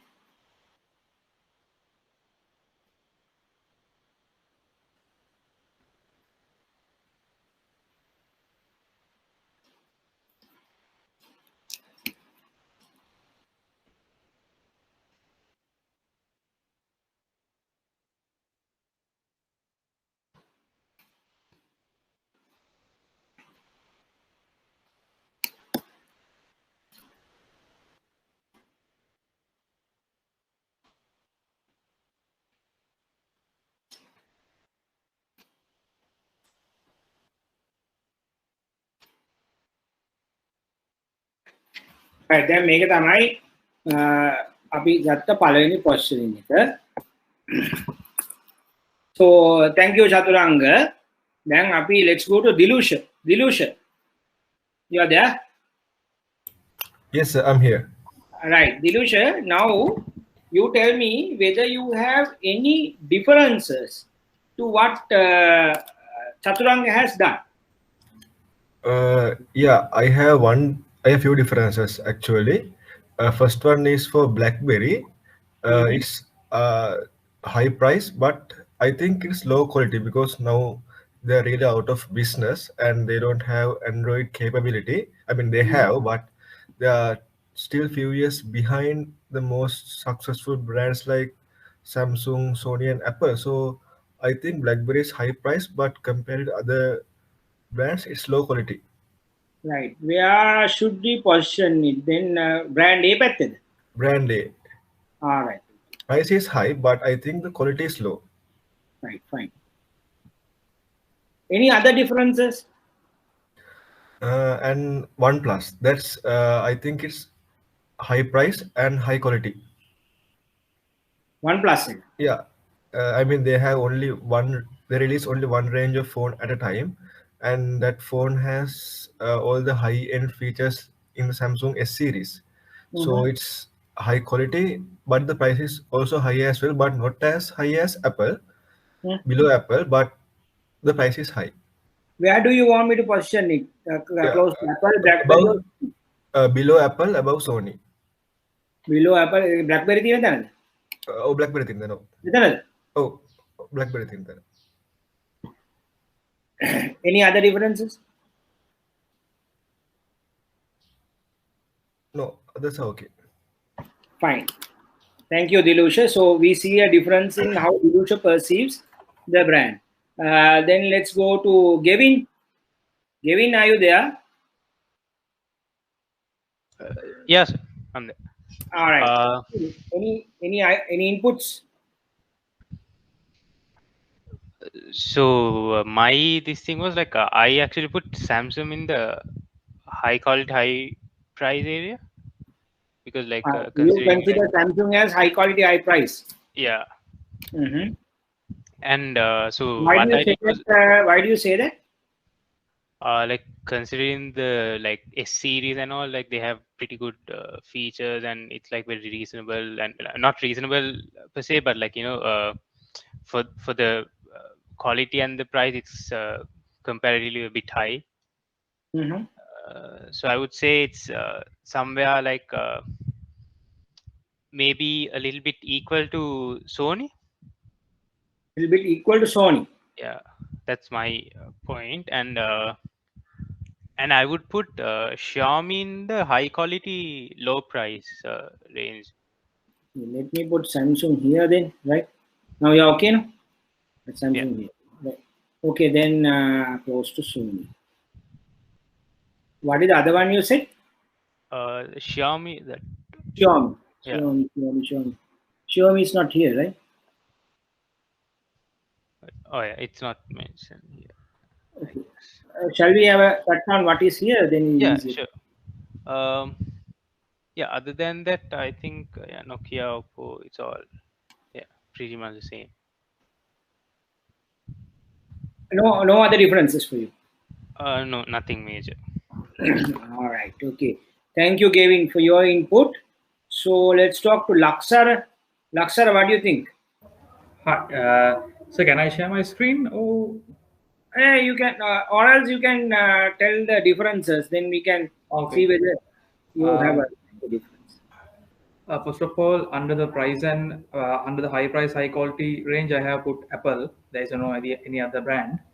Right. So this is okay for you. Yes. Mm-hmm. And under the high quality, low price, I have put at the same level. Laksar, you may share your screen. I'll do it from the background changes. Oh, okay. I have now moved out of my screen, so you can share your screen, Laksar.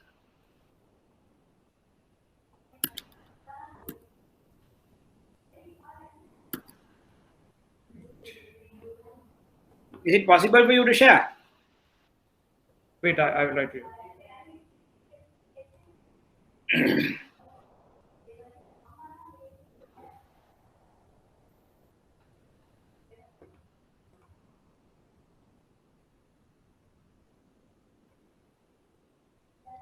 Can you see my screen?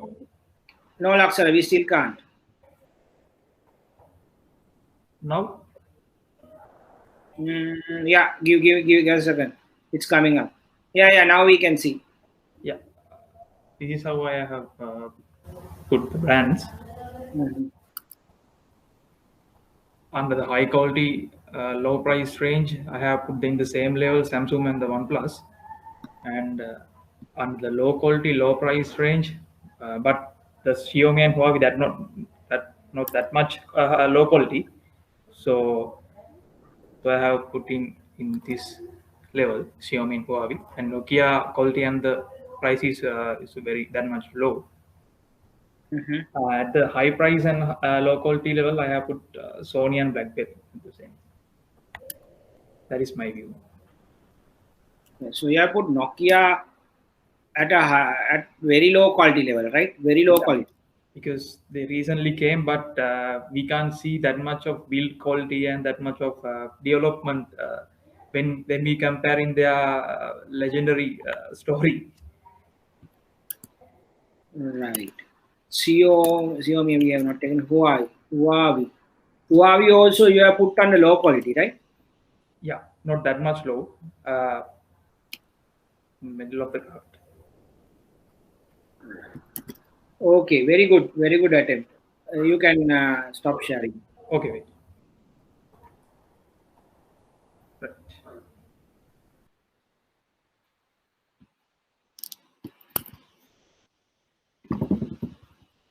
Actually, Mr. Bhatia, sometimes we can compare these brands because in the Samsung also and the Oppo also we can find some good quality, high level brands in a very high price can competing with Apple. Yeah. So it doesn't matter. As I told you, this is not reality. This is how you look at it. Yes. When you hear Huawei, when you are trying to make a purchase, where will you position it? Right. So you have positioned it at low quality, low price, right? Yes. So low quality, low price, whether you will go for it. That is what we are looking at, right? Yes. So where you have positioned now, for example, Dilution, Chaminda, Chaturanga has positioned basically the BlackBerry as high quality, high price. So when BlackBerry is seen by Chaturanga will have a positive attitude towards purchasing it. But here, when it comes to Dilution, right? Dilution has positioned BlackBerry as high price, low quality. So Dilution will not look at BlackBerry because he will think, why should I pay high price for low quality, right? So basically, it will be out of his consideration set. But whereas Chaturanga will have a positive perception towards it, right? So it doesn't matter. But when you look at the brand, what comes to your mind? That's what matters, right? So one more thing I can add here, most of the brands we know, some of the brands, we don't know much about the phones and their product, how the quality is and all that stuff. So we can think of this product will be like this. Yeah. Because actually we have not seen it. So right. Based on that only, I have played some brands. So yeah, that is one thing but I have. There is something that is coming to your mind, when you hear the brand. Yes, sir. Yes. Right. So that's what we are looking at, right? Because if they have not, if you are putting, for example, Redmi at low quality, low price, if you have not looked at the brand, that is where Redmi has positioned in your mind. So that may be due to their lack of communication, poor advertising, poor PR campaigns, right? It can be for serious things, but it doesn't matter.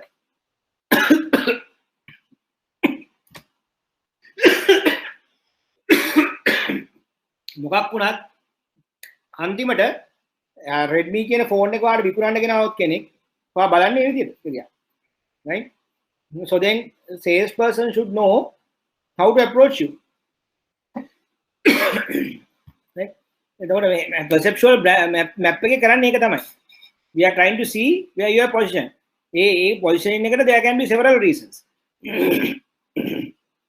සමහරකට නම ඇහුවොත් positioning වෙනස් වෙනවා. Right? නමෙනුත් positioning වෙනස් වෙනවා. Right? For example, මම කිව්වොත් එහෙම ඔයගොල්ලෝ නිකන් මේ වගේ දෙයක්. Sandamali, Rochelle and Kamala went to a beauty contest. Who won?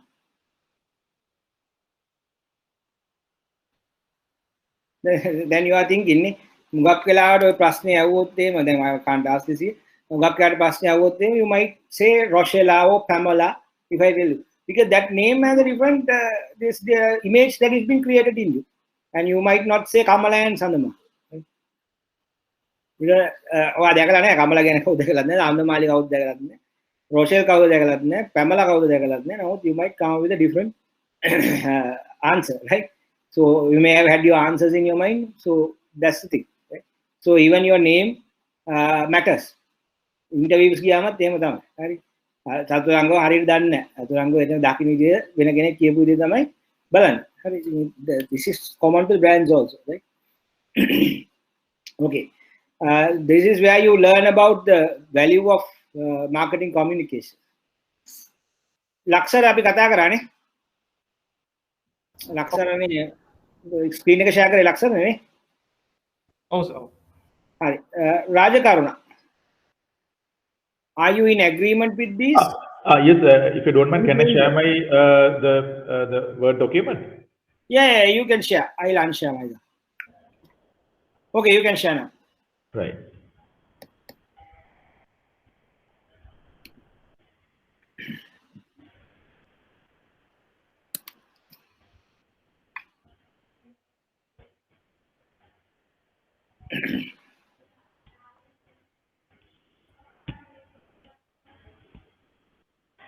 Is it visible? Not yet. Now it's coming up. Yeah. Now it's visible, Rajakaran. Yes. According to my perception, my point of view, so this is the positioning according to the prices and the quality. The top leader is Apple, high price, high quality. Then come to next the BlackBerry. Actually, I have no experience with the BlackBerry, but I heard that with the high, the quality price. I mean, that is a high resolution phone, and it's very user-friendly phone for the emails and the things for the official work. Then come to the next level, high quality and low prices. In that segment, high quality and comparatively the low price, the Samsung in leading. Then come to the Nokia. Then the last one is the Huawei. That is also the high price and low, high quality and low price. Then come to the next side, on left hand side, the lowest price. Actually, I have no idea about the OnePlus. I got to know now itself. Now it has more features and more the friendly options what they have. But the thing is, according to my the knowledge and my perspective, the Oppo is the low quality, low price, but comparatively it's not low than the OnePlus. OnePlus is the next one, low price, low quality, and the lowest one Redmi. Low price, lowest price and lowest quality. Then come to the next, the OnePlus, comparatively not lesser than the price from Redmi, and comparatively low quality and Oppo. Come to the top left in this draft, high price and low quality, that is Sony. According to my perspective, so that is the segmentation what I'm looking according to the features and the brandings and the prices and the user friendly, how to and everything according to my perspective. Right, very good, very good, very well done. Thank you.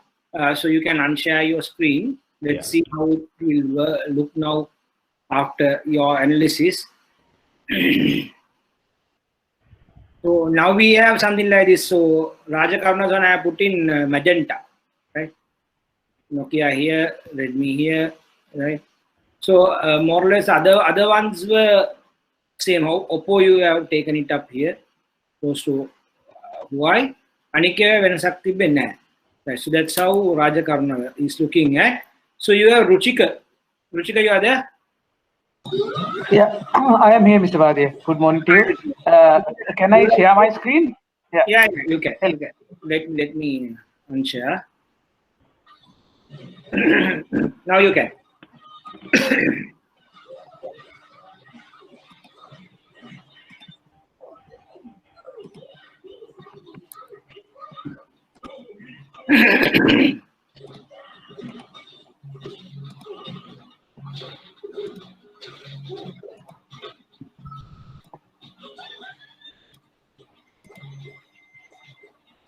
Can't share your screen. You must grant permissions in order to share. Something.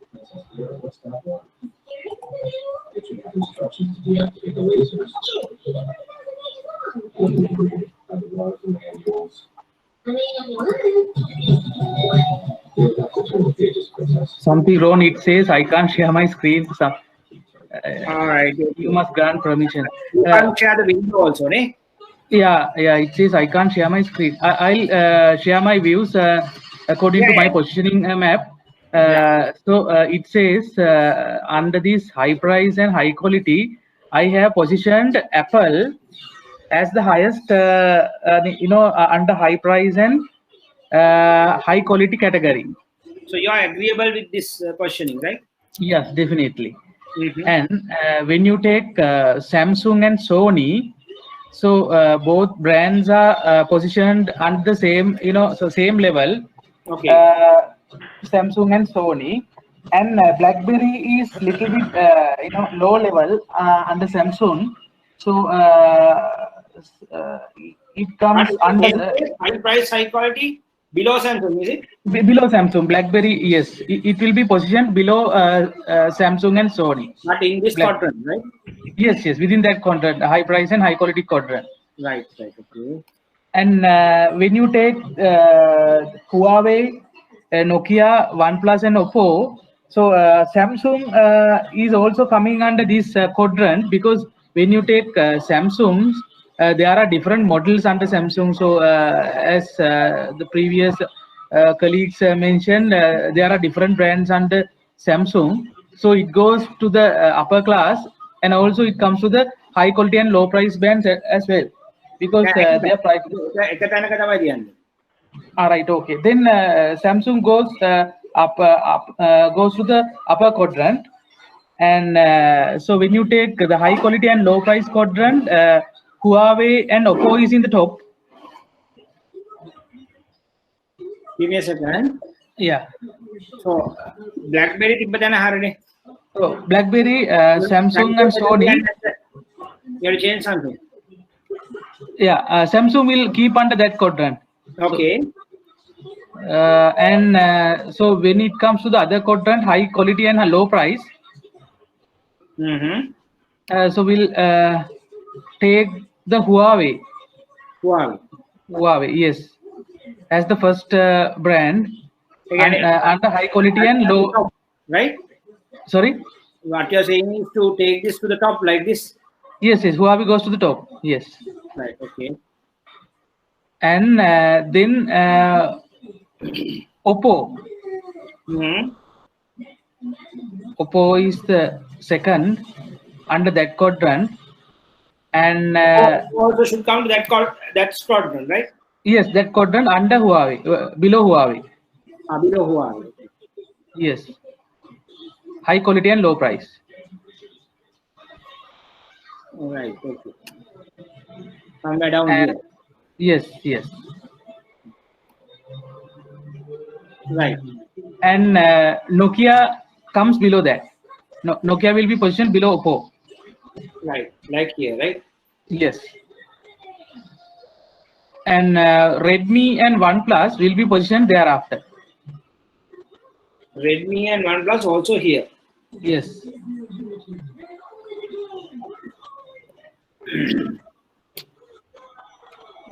I'm referring only the Android brands. That's it.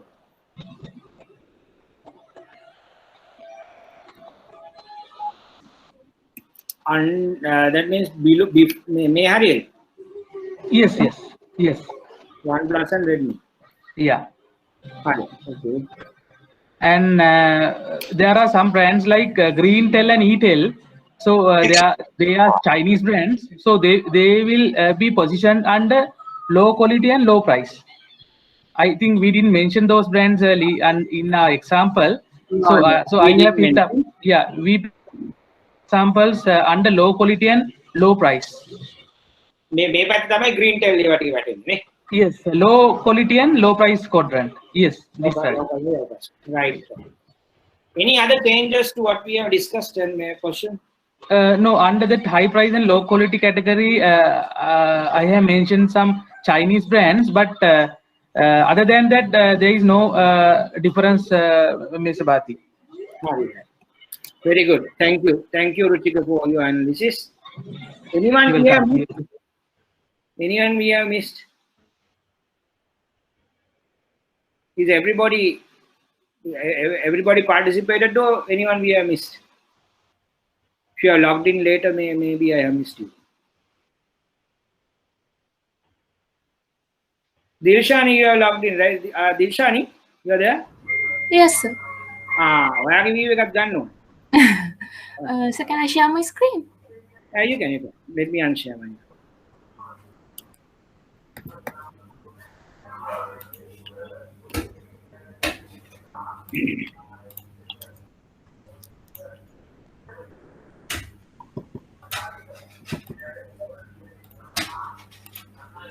Can you see now?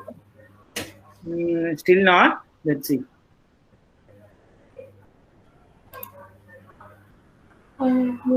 Now? Still not, Dilshan. Is it getting shared? Can't see.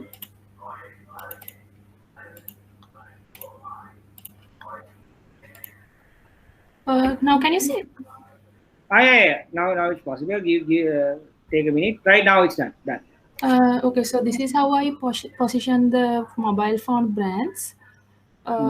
So I placed Apple and Samsung plus and OnePlus in the high price, high quality category.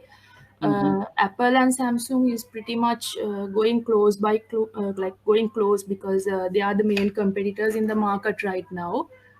So they try to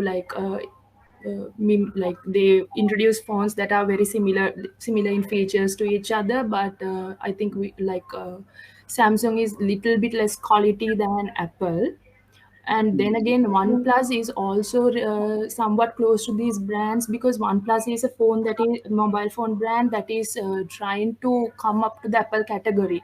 They are trying to be they are a brand that is trying to be competitive with Apple.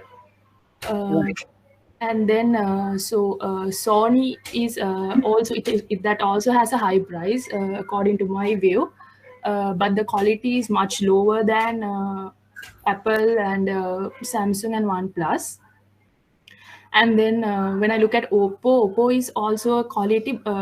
It's a high price phone, but the quality is lower than the other ones in the top left quadrant. So but Oppo is it's high priced and the quality is better than these Huawei, Redmi and Nokia, because Oppo is also produced by the same company as OnePlus. So the quality is somewhat the same, not as same as OnePlus, but it's a little bit lower. But it's a good phone because it's also produced by the same company as OnePlus. And then when you look at Redmi, Huawei, so Huawei also has phones that are high priced with high features. But what I see is in Huawei, Redmi is they are more affordable phones with good features as well. But the quality wise, I think it's lower than Apple, Samsung, but they are more affordable phones. And then Nokia and BlackBerry, I think they earlier they used to be very famous and good phones, but now I think they have come down a lot in the market, and now they are priced at low quality and low priced phones. That's my view. So for you, BlackBerry is low quality and low price, right? Yeah, BlackBerry and Nokia. Nokia is a bit higher than BlackBerry. Redmi and Huawei, I think they are more affordable phones. Right. Like mid-range phones, and those three are the top: Apple, Samsung, and OnePlus. And in between, you get Oppo and Sony. Fine, good, well done, Lucy. Dilshan, well done. So with Dilshani's inputs, let me share you the new one. Right. Anyone else we missed? Shall we conclude? Right. Okay. So if we look at now, we have a full screen, right? Hello. Sir, yes. Chaminda here. Chaminda, we missed you. Yes, sir. According to my view, according to my view, I can put 3 brands in high high quality, high price areas. Yeah. Apple is top, then BlackBerry and Samsung. Right. High quality, low price areas. I can put another 3 brands: Sony, Huawei, and OnePlus. Low quality, low price area. Huawei also at high price, low quality. Yes, high quality, low price. Huawei. Huawei high quality, low price. Right. Okay. Okay. Low quality, low price area. Oppo, Nokia, and Redmi. Redmi is bottom. No brand in high price, low quality area. No brand in high price, low quality area. Right. Okay. Yes, sir. Fine. That's great. So no other differences, right?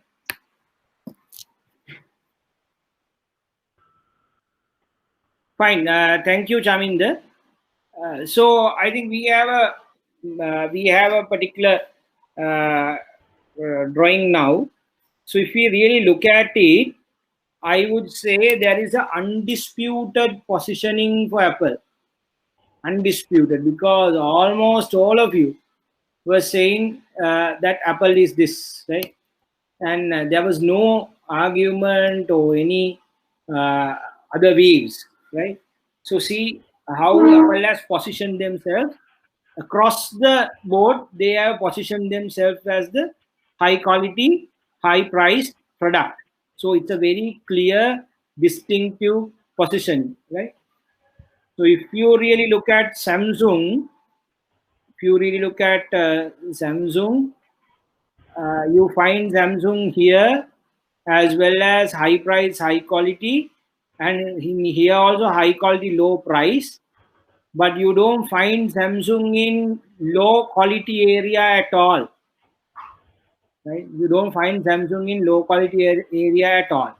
So if you really look at Samsung as a brand, they have overcome any quality problems in terms of the perception. So they are, almost all of you have looked at it as high quality, right? High quality. And when it comes to pricing, you all have different views. Some says it's high price, some says it's moderate, some says it's low price, right? That may be because of the brands you have got exposed, so products you have got exposed.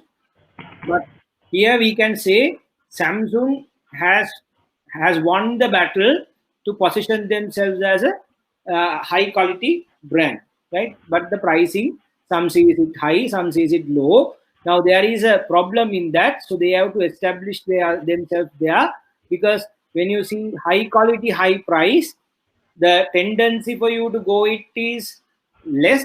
But if you see it here, where the high quality, low price, there will be a huge demand, right? So therefore, they have to see where they want to position, but it depends. If they can position in different segments in different ways, right? With the different products they have, right? But anyway, they have cleared their position to a great extent. But if you really look at BlackBerry, they are in all three squadrons. That means they have failed in their strategy to position themselves properly, right? Because some look at it as a quality brand, some look at it as a high price, low quality, right? Some look at it as low quality, low price.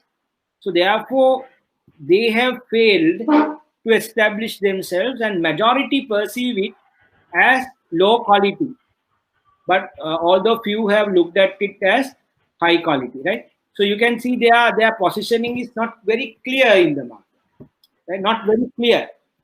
That is basically because I think of their poor communication strategies, right? So they have to now think about it, and they have to understand they are not clearly positioned in the market, and there is big ambiguity in the customers, whether this is high quality or low quality, high price or low price, right? So majority of you are positioning it as high price product, right? So so there is a lot of ambiguity in that brand. And if you really look at OnePlus, again there is ambiguity, right? There are some people say, okay, OnePlus is a company that is giving a fight to Apple, right? With their knowledge, but some have looked at it saying that okay, it's generally another brand, right? Low quality brand. Maybe because they have not got exposed to what OnePlus is all about, right? See, OnePlus is also in all squadrons, right? In three squadrons. So majority of them have put OnePlus into high quality side, but there is also ambiguity. Some people say it's low quality, right? So that means they have not clearly established themselves. Sony, if you really look at, Sony has not come to Sony had not come to low price area. That means people look at Sony as an expensive brand. That's what you can see, right? So it's very clear. Sony is being looked at as an expensive brand, right? එතකොට ඒක තියෙන්නේ උඟක් තියෙන්නේ high price quadrant එකේ, right? බැලුවොත් එහෙම. හැබැයි quality wise it is in two places. One says it's low quality and some says it's high quality. So there is ambiguity on that where they have to establish, right? So Huawei බැලුවොත් Huawei is clearly having an advantage in terms of pricing. So everybody was telling Huawei is low price. So that means people look at it as a low priced product. And then again, in terms of quality, it's in two different quadrants. High quality, low quality, right?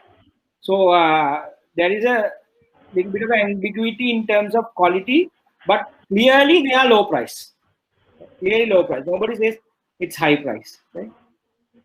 So මෙහෙම අපිට මේක analyse කරන්න පුළුවන්. Analyse කරලා දැන් මේ Nokia ගත්තත් Nokia ඉන්නේ low price වල. Nokiaත් low price වල තමයි ඔයගොල්ලෝ දාලා තියෙන්නේ.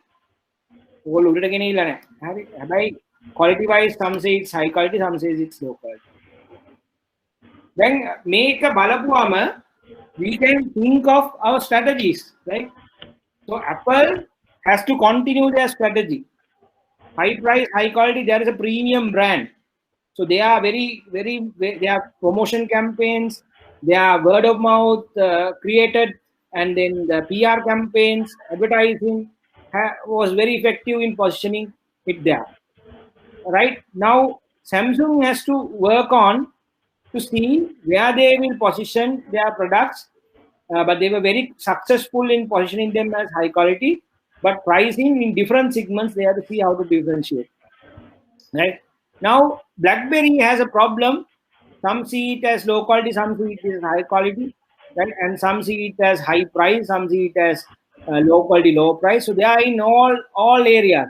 So that means they have to now work hard on PR and communication campaign to make their positioning better. මේ විදියට ඔයාලට මේක බලලා තේරුම් ගන්න පුළුවන් අපි කොච්චර clear distinctive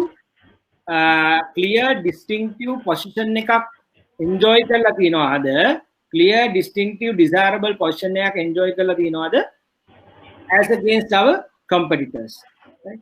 මේක බලන්න පුළුවන්. දැන් මේක ඔයාට මේක දැන් අපි කරේ මේ කෙක් කෙනාගෙන් අහලානේ මේක ඔයා survey එකක් කරොත් ඔයාට මේ ඔක්කොම එකතු කරලා එක තැනකට ගේන්න පුළුවන් brand.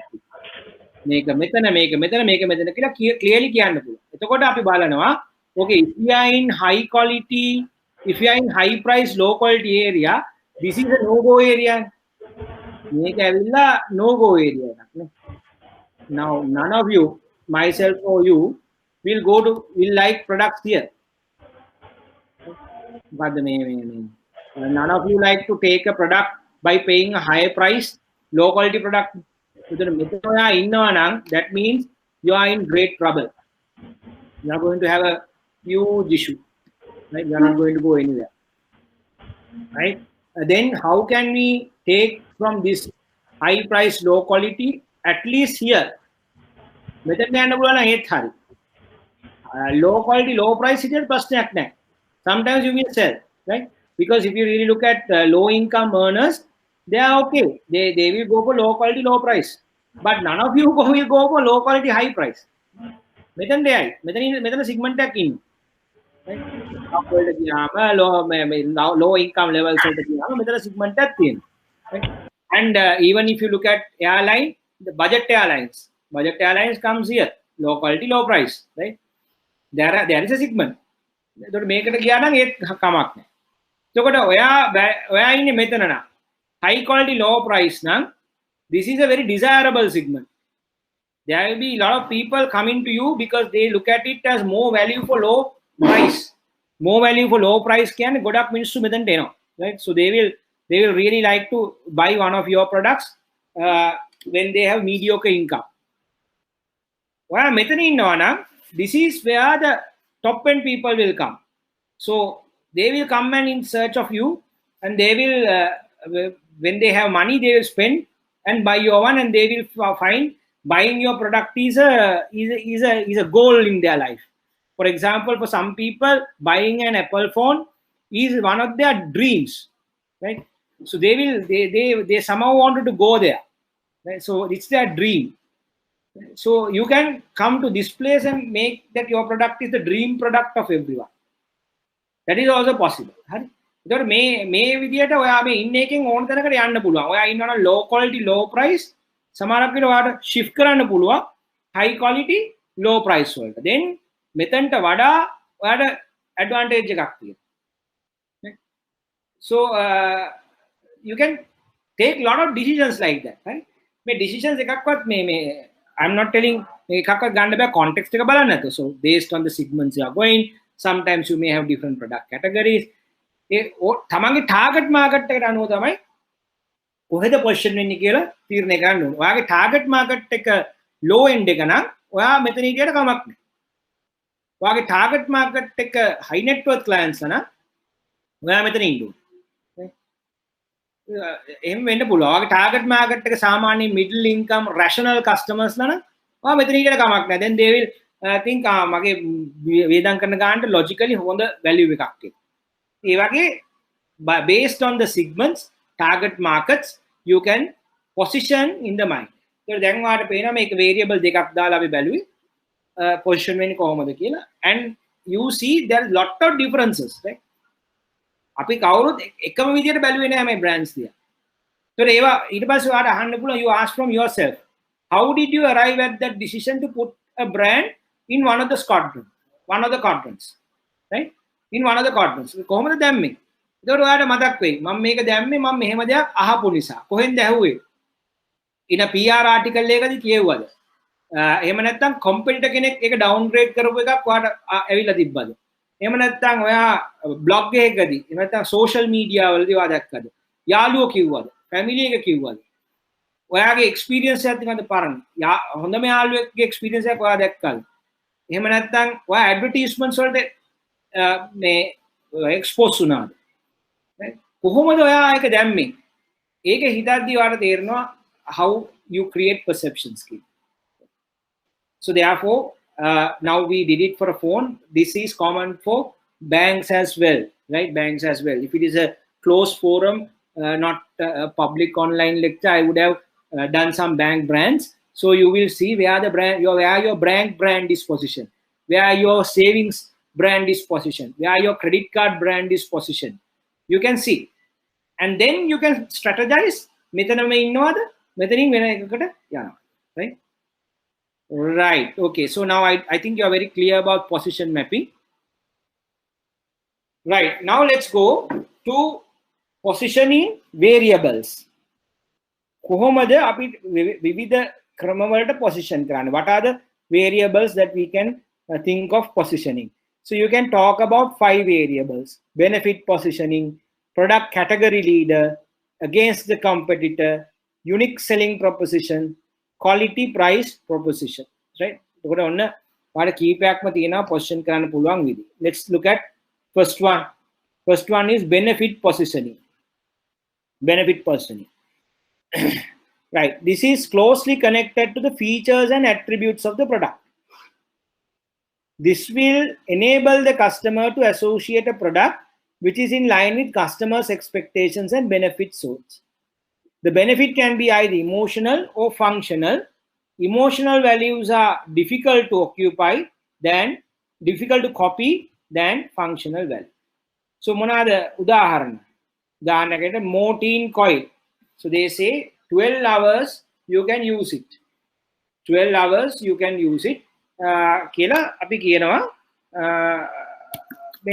mortine coil. It's a feature. It's a feature. So in the feature you say, okay, right, this is the feature that you have. Then let's look at the other one, Surf Excel. Surf Excel ko the question karan. Surf Excel will say, okay, our one is will clear any stain. Will clear any stain. ඕනම තද පැල්ලමක් ඉවත් කරනු ලබයි. Right? ඕනම තද පැල්ලමක් ඉවත් කරනු ලබයි. අන්න ඔයාගේ positioning එක. Right? So like this, you can position different products using the benefits. So අපි දැන් Surf Excel, when we go to purchase washing powder, you will get attracted to Surf Excel because of the positioning. If you have a තද පැල්ලම in one of your dressers, then you will buy Surf Excel instead of Rinso, thinking of that and thinking that this will clear my තද පැල්ල. එතකොට මේ එහෙම ගිරෙන. ඊළඟට තව එනවා positioning උගන්වන පැල්ලම් මට්ටුයි දෑතට සුමුදු. Why is that? Because sometimes the competitors comes with arguments and the consumers used to say, මේක තද පැල්ලම් clear කරන්න මේකට තද chemicals දානවා. එතකොට අත ගොරෝසු වෙනවා. අතට හොඳ නැහැ. එතකොට මේගොල්ලෝ කියනවා right නෑ තද පැල්ලමත් එක්ක මේකත් අතටත් සුමුදු. So you position based on some feature. Based on some feature, and then you talk about it. I'll try to show you a video clip. Let's see whether it will be visible for you. Let me try to share it.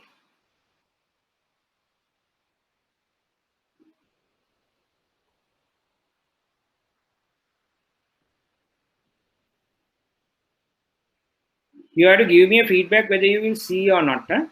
And here also.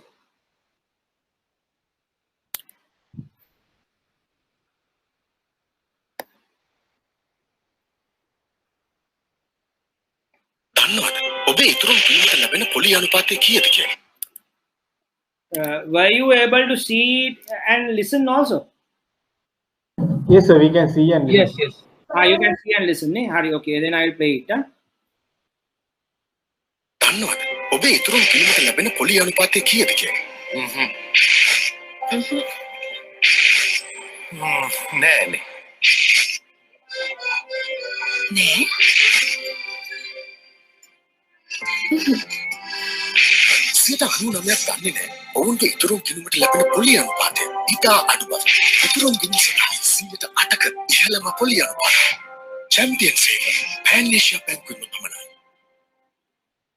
So this is a campaign Pan Asia Bank has done some time back. Now this is the story about it, right? So if you really look at it, all depositors want to earn better money. එක හරිනේ හැමෝටම ඕනුනේ හොඳ සල්ලි තියෙන එකක් හොයාගන්න, right? ඊට පස්සේ they went and asked Sarva Colombo to do a campaign for them.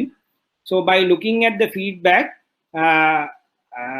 they found most people were under the impression that they are getting 6% to 8% on their savings account, when in reality they were getting less than 4%.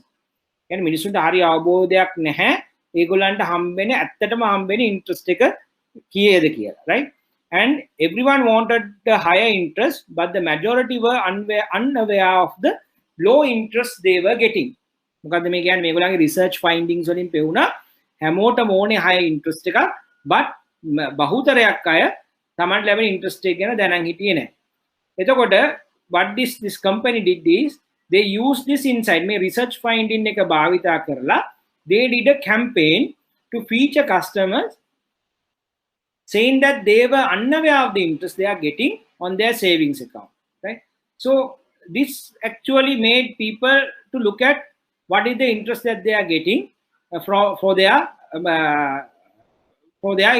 savings. And then because the Pan Asia at that time were offering higher interest rate, people then started asking from their banks, what is the rate you pay? And they were saying 4%, 5%, 6%, whereas the Pan Asia was giving 8%. Right? So then what happened is people got motivated to go for the Pan Asia account where they pay a higher interest.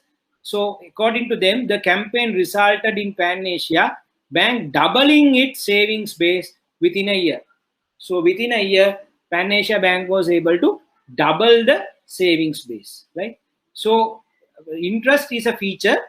Now they positioned, they were trying to change the positioning of their champion saver account as the account that gives you the highest return, highest interest. Right? So that is the campaign they did, and you can see the success.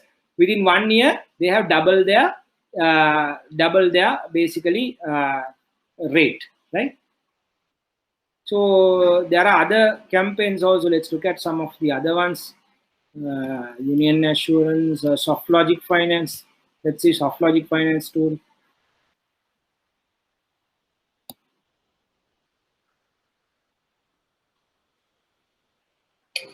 Easy to deposit, difficult to withdraw.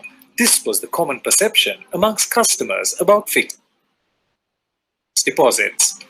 Customers were disillusioned and skeptical about finance companies after the recent sudden collapse of several well-known finance companies left investors penniless. People feared for the safety of their investments and were hesitant to invest in small, newly launched companies without a proven track record.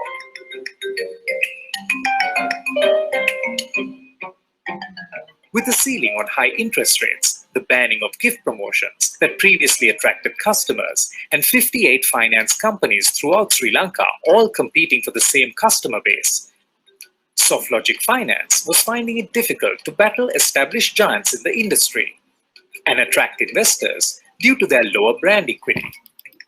Looking around, we found the reason for fixed deposits actually being easy to deposit, difficult to withdraw accounts. You see, established finance companies had strict rules and regulations to follow.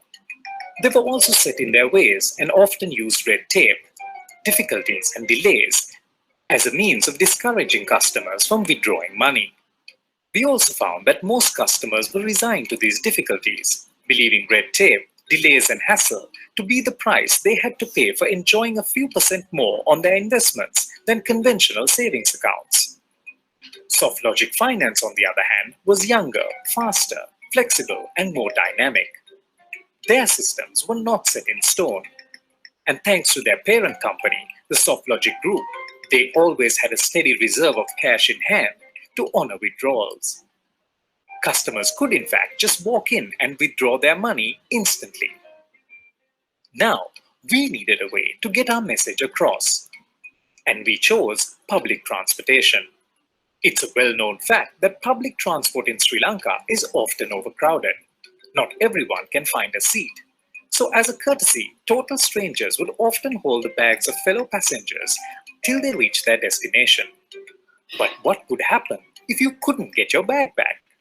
Using this creative route, we launched a hard-hitting, humorous campaign to communicate the message that our fixed deposits were not like that. We gave your money back whenever you asked for it.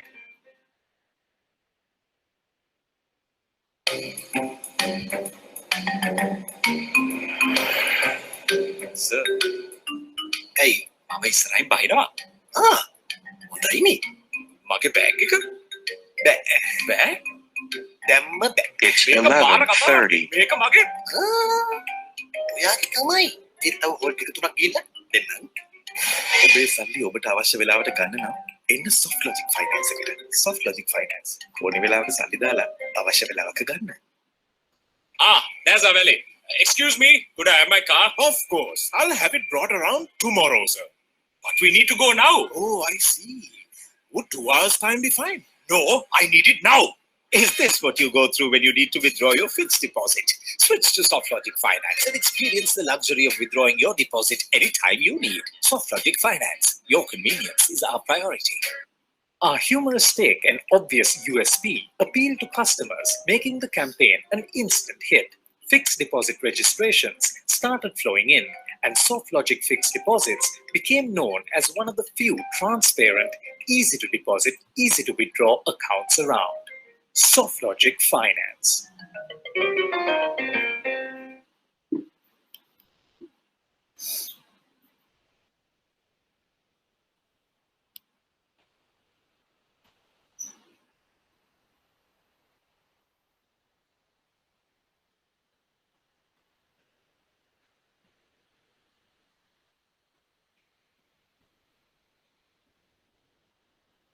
Right. So I think you are now very clear. So SoftLogic Finance again position themselves based on their feature and the process, right? So they said, okay, in other finance companies, when you go and ask for money, they will take few days. They'll not give you when you want, but we will give you instantly, right? That's our way. So based on that benefit, they were able to increase their savings base from 3 billion to 12 billion. And then actually this advertisement campaign was basically recognized at FEs also in 2014, right?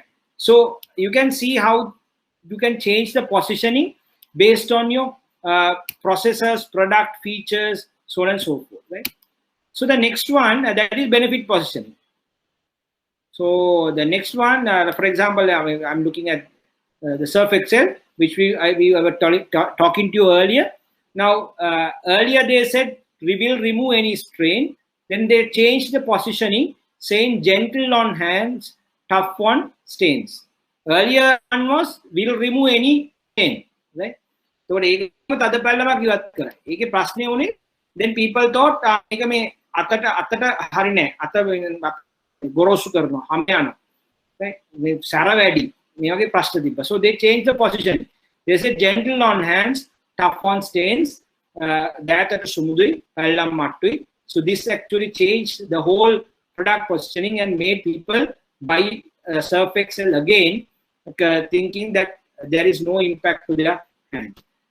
And again sunlight rose, so they say perfume lock for long-lasting rose fragrance. So when you basically use this sunlight rose, you will have a fragrance that will long last. Diva again talks about brightness, right? Suandai Eliai, when it is very, there is kind of a perfumery effect, and at the same time it will make your dresses more brighter by removing stains and removing dirt, right? So these are some examples of how you position based on benefit, right? So I'm sure now you are clear on that. Then you have the product category leader method, where you say that I am the leader of this particular product, right? Because I am the leader, you come to us. So that is something again which you can use. For example, this Sri Lanka Insurance will tell you we are the leader in Sri Lanka in the insurance side, right? And also if you really look at Panadol, they might say, okay, we are the leader in the pain reliever market. Then Prime Lands, if you say, they will say we are the leader in the real estate business. So likewise, you will position yourself as the leader, so that when you are the leader, then people will think that you are the best, because you are a leader, because many people associate you and you are the best. So what will happen is they will all think, okay, we might go and patronize the leader rather than patronizing the others, right? So that is leadership positioning. You have against the competitor, right? Paracetamol and Panadol, right? And recently so competing advertisements about Munchie and Maliban also, right? Manchi and Maliban, right? Likewise, they also started talking about the competitive advertisements, right? Then what else we have? Coca-Cola and Pepsi, they also have these type of advertisements, right? The Dialogue versus Mobitel, they might come up and say, Airtel also another example. Why you are in this trap? You come out of the trap, right? They were going against prepaid campaigns, right? So likewise, there were campaigns which actually was talking about the competitor and saying we are better than the competitor, right?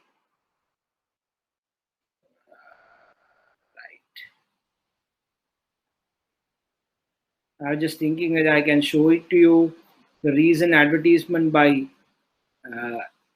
Airtel, but I cannot locate it, right? So in Airtel, you show that there was a big kind of a mountain, and they were telling, okay, මේ mountain එක හැදිලා තියෙන්නේ prepaid card විසි කරලා. හරි prepaid වලින් අපේ මේ මුදල් නාස්ති වෙනවා, right?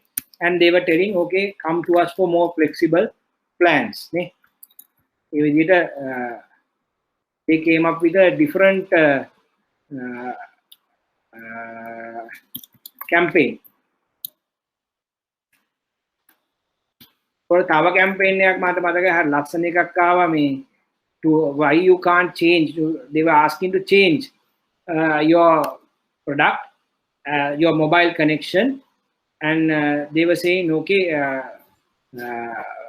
people they found that people are really stuck to a particular advertisement, right? Particular brand. If it is Dialogue, they are stuck to Dialogue, right? So they were saying, "I bandala de inni. Why can't you change yourself?" Right? Likewise, they were telling, right? Okay, so that is against the competitor. So let me see whether I can show you some of those. Give me a second.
Monica, I just sent you the email with the client. I'm looking at the doc now, but I think it's an older version. Can you send an updated? Monica, check your messages when you can. There's something important.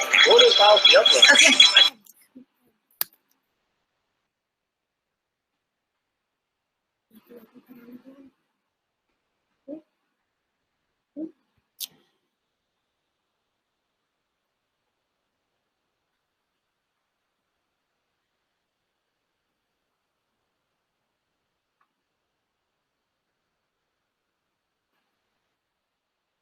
Right. So this is one of those ads, right? You can hear me, right? You can you hear me and see the screen? Yes, sir. Can hear. Right. So I'm playing the advertisement. If you can't hear, let me know, right?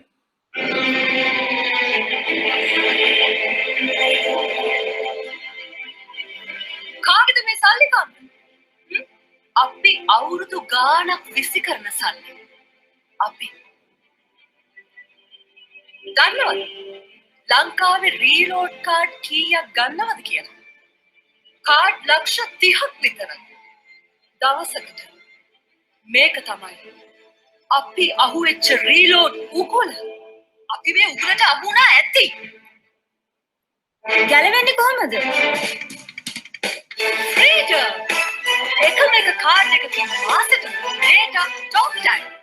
Airtel Freedom.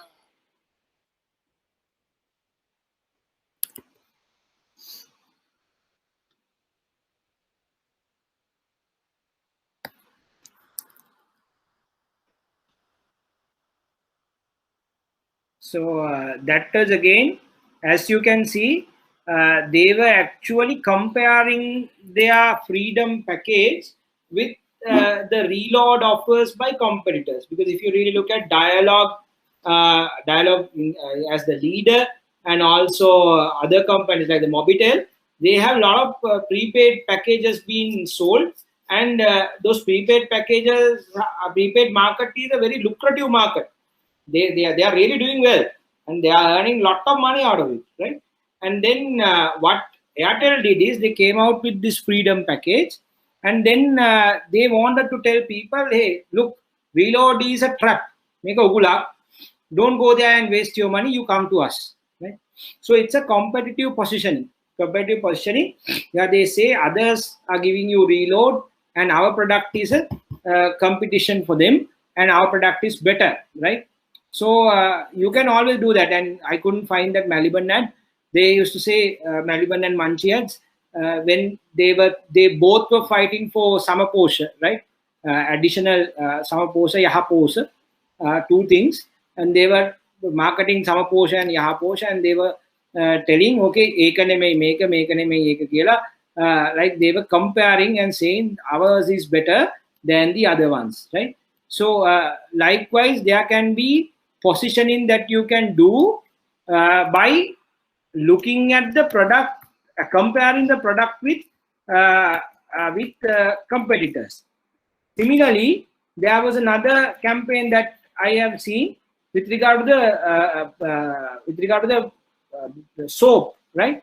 And they were telling like all the other things in the market were not really good in terms of TFM value, right? They used to say market එකේ තියෙන හැම එකක්ම TFM value එක වැඩි ඒක ශරීරයට අහිත කරයි, right? And ඔයාට මේ මගේ අපේ සබන් එකේ ඒක නෑ කියලා, right? I can't remember what one is that there was this person who was the champion of champion saban. So they used to say champion sabang is better because they have lesser TFM value. So again, competitive advertisement.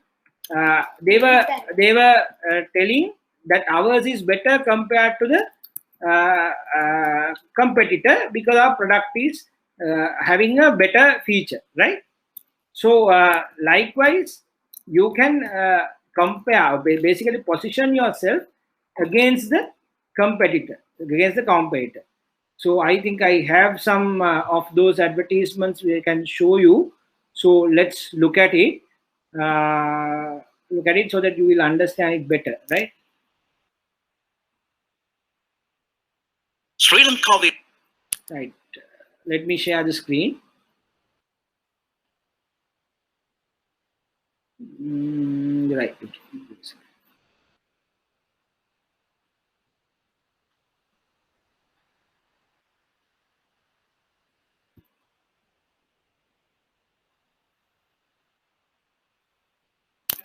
Yeah, I'm sharing it again, the entire screen. Fine. Let's look at our soap pad first. If you can't hear, let me know. I'm playing the advertisement now.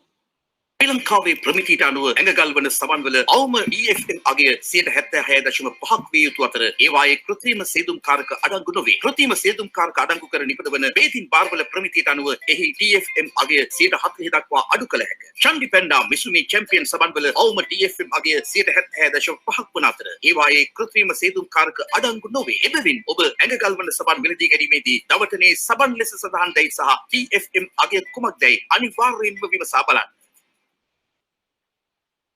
Right. So that is where they have talked about that. Manchi and Melbourne.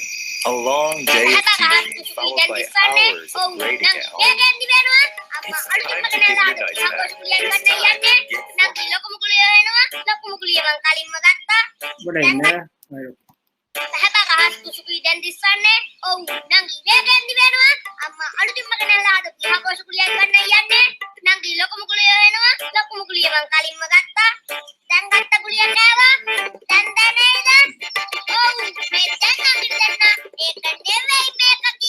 ඒක තමයි ඉරිඟු සහල් මුං soya ගුණ පිරි අලුතෙන් ආපු රසයක යහපෝෂ මැලිබන් නිවසින් නංගි රසෙන් පුදුමයි නංගි මුලින් රස කමින් out අලුතින් ආපු රසෙක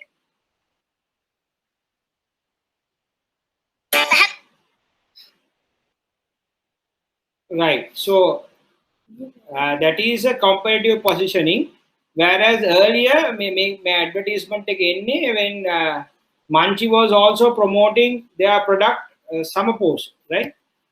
They were promoting their product Samapos, and then the Melbourne also launched Yahapos, and then they came up and said, okay, when aluten naapu hundeka ekaneme make. So ekaneme make kila subtly they were comparing themselves with the Manchi brand, which was established by that time, right? So now you are clear about how you will change positioning compared to competitors, right? And then there can be some other stuff like unique selling proposition. This is again another one for you to position. For example, LG door cooling refrigerator. So they used to say, okay, LG has door cooling green iron technology, and they said that this is we have the patent for it, right? We have the patent for it. So you can go anywhere and buy products, but then again, if you really want door cooling technology, then you have to come to us, right? So another unique selling proposition. So someone might come and tell, okay, we only have this feature, therefore come to us. If you go to any other place, you might get a product, but you will not get this feature, right? So this is where the innovations come. This is where they talk about patents. This is where they talk about uniqueness. Make a pay with right. So that is another technique of positioning yourself. Then you have another one which is called quality price proposition, right? Quality price proposition. Now here what you do is you try to position your brand as the highest quality brand, and kind of a very aspirational one, right? Price ekat wedi, quality ekat wedi, ek nisa ape product එක තමයි is the best, right? And you basically position yourself as a high priced, high quality product where everyone aspires, dreams about, right? That is how you position it, right? So, for example, Rolex has this positioning. Apple has this positioning. Apple was very successful, right? You guys all positioned it as a high price, high quality product. And actually, if you really look at Apple spending, even when you look at spending patterns, there were a lot of money being spent by youngsters on Apple, right? And that is one of the very lucrative opportunities available in the market. And there is a huge spending, right? If you really look at spending pattern, there's huge spending. And if you really go and ask from any youngster what kind of a phone you want, they'll all tell, okay, we want an Apple, right? Now, why is that? Because it's positioned in that way. And to show your position as a better person, you will say, okay, I want to go in a Benz, I want to go in a BMW 6 Series, 7 Series, right? And I want to wear a Rolex watch. Why? Because it's very expensive, everybody can't afford it, and it's very high quality. It's very high quality, right? So this is how they have positioned themselves, and therefore they have a unique market for them. Unique market for them. They are not competing with other brand, right? They are not competing with other brands. So let us see whether we can see a similar ad. Give a second.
Okay, we will have a look at the kind of a thing like that later, but for the time being, let's continue based on the time. So that is there, and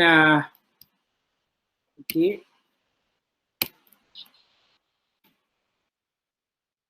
Bye.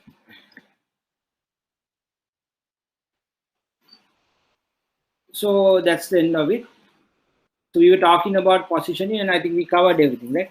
So first one was benefit positioning, right? So you tell the customer that you will get a different benefit. Here you talk about more of your features, utility or emotional benefit. Then you have the product category leader, where you say we are the leader, so we are the best, you come to us. Then you have against the competitor, so you say our one is better than the competitor and ours is unique. And then the fourth one is unique selling proposition. You here talk about something that others don't have, which is unique to you, like something that is protected with patents or unique technology that you use. And then you have quality price positioning, where you tell the people that ours is the highest quality, highest price. So therefore, this is your dream, this is your aspiration. So everybody wants to go for that particular product, right? So these are the different types of positioning you can, the strategies you can use in order to position your brands, right? Now, we have come to the end, segmentation, targeting, and positioning.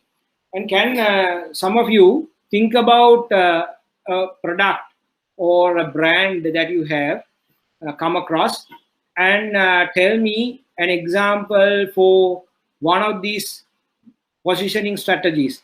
Now, I have told you about Surf Excel, I told you about Melbourne, I've told you about Pan Asia, right? So there are a lot of examples from banking sector you can think of.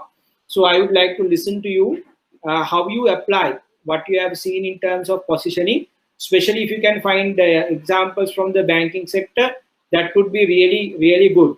I'll take one example, that example of Visa Infinite. Visa Infinite is basically positioned as a high quality, high price product. So they will say, okay, Visa Infinite is the highest, or the highest brand in the world when it comes to Visa, and it is costly also, right? So it is basically the card fee in the market is about 7,500 to 10,000, right? And they are talking, right? Okay, this is the card that you should aspire for, right? And it is offered on invitation, kind of things like that. So likewise, you can position your products and services, and I would like to hear an example from you also from for each strategy. So we will start with Chaminda. Chaminda, do you have any example that you can talk about in terms of these 5 strategies?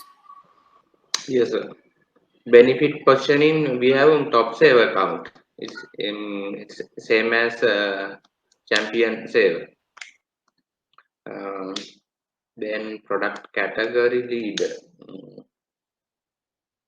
Now bank mainly positioning cooperative sector. So we introduce Coop Saver or like that product category leader. Under product category leader. You don't have to find one for every category. You can talk about 1 or 2 that you have which fits into one of the strategies here. So you said that they have a savings account. What is that account you said? Upsaver. Benefit positioning. The benefit positioning. You will talk about interest there, right?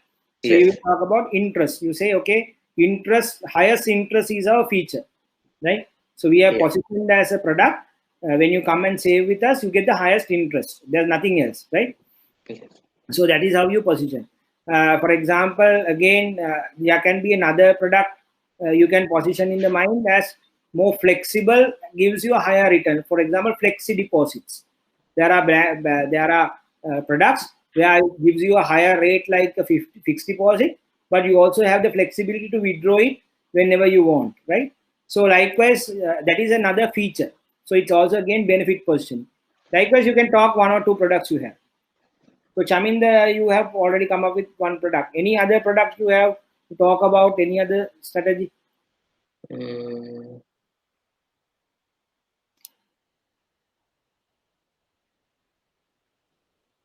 No, sir. No. Right, fine. Okay, that's good. Thank you, Chaminda. Chaturanga, you have any experience to share in terms of your bank, what strategies you have used? So actually, we are a very small bank in Sri Lanka. We have very limited operations as of now. Though we have been there for a long time, but we have very limited presence in the banking sector. But our main focus when it comes to credit and all is the corporate sector. So we are engaging in high value loans where we can get more income because we have very limited staff. So we have to allocate our resources very effective manner. So what we can say is we can put our corporate products under benefit position where we can offer better rates compared to other bankers in the market. So that's the only product that I can think of right now because we are not going against our competitors. We don't have a product which leads the market leader and unique selling proposition. I don't know whether we have a product like that, but there are some corporate products where other banks do not have. There are some products which I can't tell you, but there are products where I have seen in our bank only because I have friends, and when we discuss certain things about certain products, they don't have that kind of products, and that's what I think of. I can think of. So how have you positioned your bank as a whole? What kind of a bank? As a whole, I think we have positioned ourselves as a corporate banker more than a retail banker. What's your bank? State Bank of India. State Bank of India, right? Okay. So your market segment is different. Market segment is different, yes. Different, and in that segment, you have been looked at as what? Have been looked at as a bank for better rates. It's 12 o'clock. Bank for international presence, or bank for more professional service. Like, what is the common perception? Bank for international perception, in the sense bank for Indian corporates. Earlier, we were established to facilitate entities who are coming from India, who has an Indian background. But Right. now I think we have gone beyond that. We have so many local customers as well. But basically, as I said earlier, sir, we have been providing services, giving loans, and for big corporates only. Right. Not only, but basically we are into that only. But doesn't mean that we can't do other stuff as well. But we can. No, understand. Now, for example, I mean, you can position yourself as a bank with a heart, right? But that doesn't mean you are always how you have been positioned, right? That's a good insight, Chaturanga. Dilshani, any example for these strategies? Dilshani,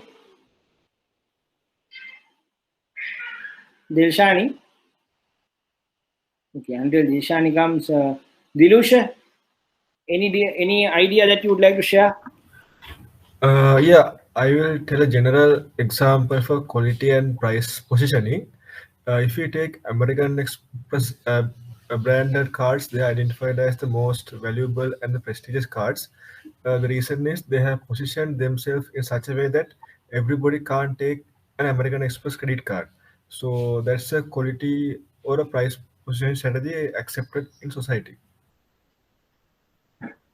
Fine. That's good. Gavin?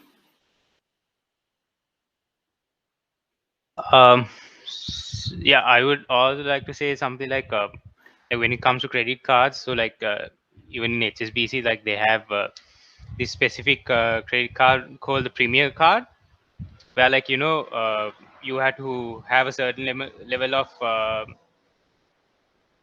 like you have to have a certain level to achieve get that card. So like which has its own benefits, like you get like when you travel about like you get all these VIP lounges and all.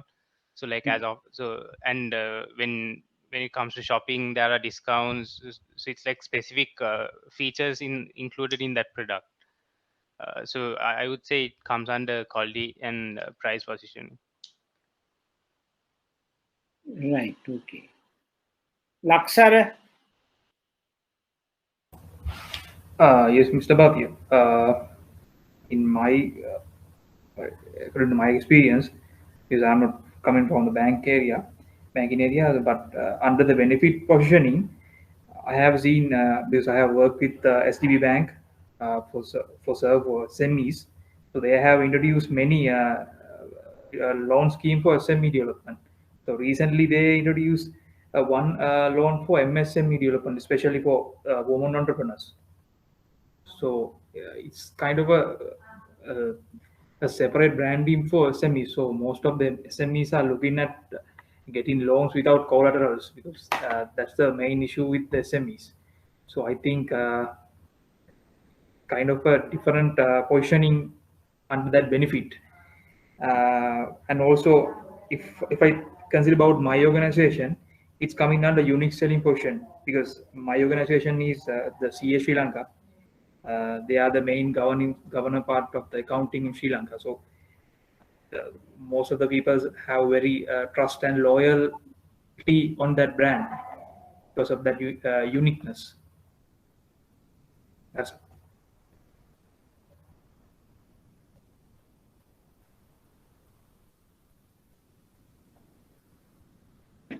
Excellent. So I think we are very clear on segmenting, targeting, and positioning.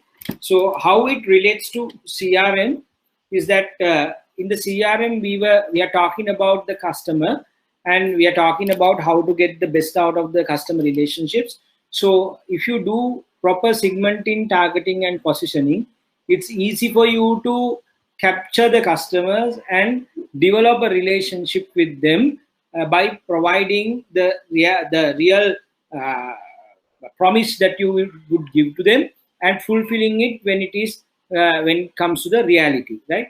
So as you can see, if you don't do your segmenting, targeting, positioning right, you will go into a lot of conflicts in terms of what you deliver, how customers will perceive you, and how you will address unique needs of the customers and the different groups of customers. So therefore, if you really combine this whole exercise with CRM, we find that this exercise is critical for you to drive a proper CRM strategy. And if you don't drive it, then it is difficult for you to fit in. The other part is that, as you have said, in the banking industry, when you look at research, you will find most of the time they have gone for benefit positioning, right? So very rare that we have seen other areas. So if you really look at bank products, they are more onto benefit positioning, and they have in some places they have gone to quality price positioning as well.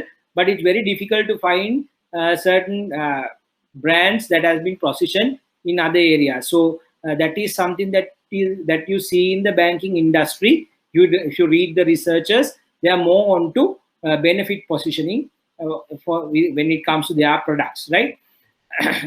So I think now we are very clear why market segmentation, why targeting is required, and what are the targeting strategies, and how you will position your products, and why it is so important in developing relationship with customers. Because this is, if you go wrong in this, then you will go wrong in everywhere, right?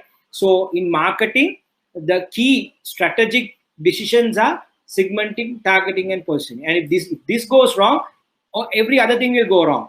If you don't select the right segment, right targeting strategy and position strategy, the rest of the things you can't do, right? So you will not be able to have a proper marketing mix. You will not be able to have a proper campaign. You will not be able to build relationships. Nothing will go right, right? So therefore, the first step in marketing strategy is to identify or do proper segmentation, targeting, and positioning. So that is what we have just learned today. So I don't think we have time to start a new session today, but next week we will be looking at market offering. That is how you will define your marketing mix, the value propositions, and also we will try to go on to research subject so that we can finish that area and move to service quality area, right? Okay, so we will call it a day, and we will wind up with the intention of meeting with you with a very new session next week as well. Thank you. Excuse me, sir. Excuse me, sir. Hello. Yeah. Tell me, Chaturanga. Sir, these slides are not available with us. Has it been shared already? Yeah, I shared it earlier. No, you didn't get it. I checked in all the places, but I couldn't find it, sir. Okay. Then I will reshare it with the staff. They will upload it again. Okay, sir. Thank you. Don't worry, I'll do that. Right? I'll do the needful. Anything else? Any other questions? Sorry, I didn't ask whether you have any questions. And mind you, you have to do your background search and studies also based on the slides. Huh? Okay, sir. Anything else? Any other questions? No. Fine. Okay, so we'll call it a day. Thank you. Thanks for being a great class. Okay. Take care. Thank you, sir. Thank you, sir. Thank you, sir.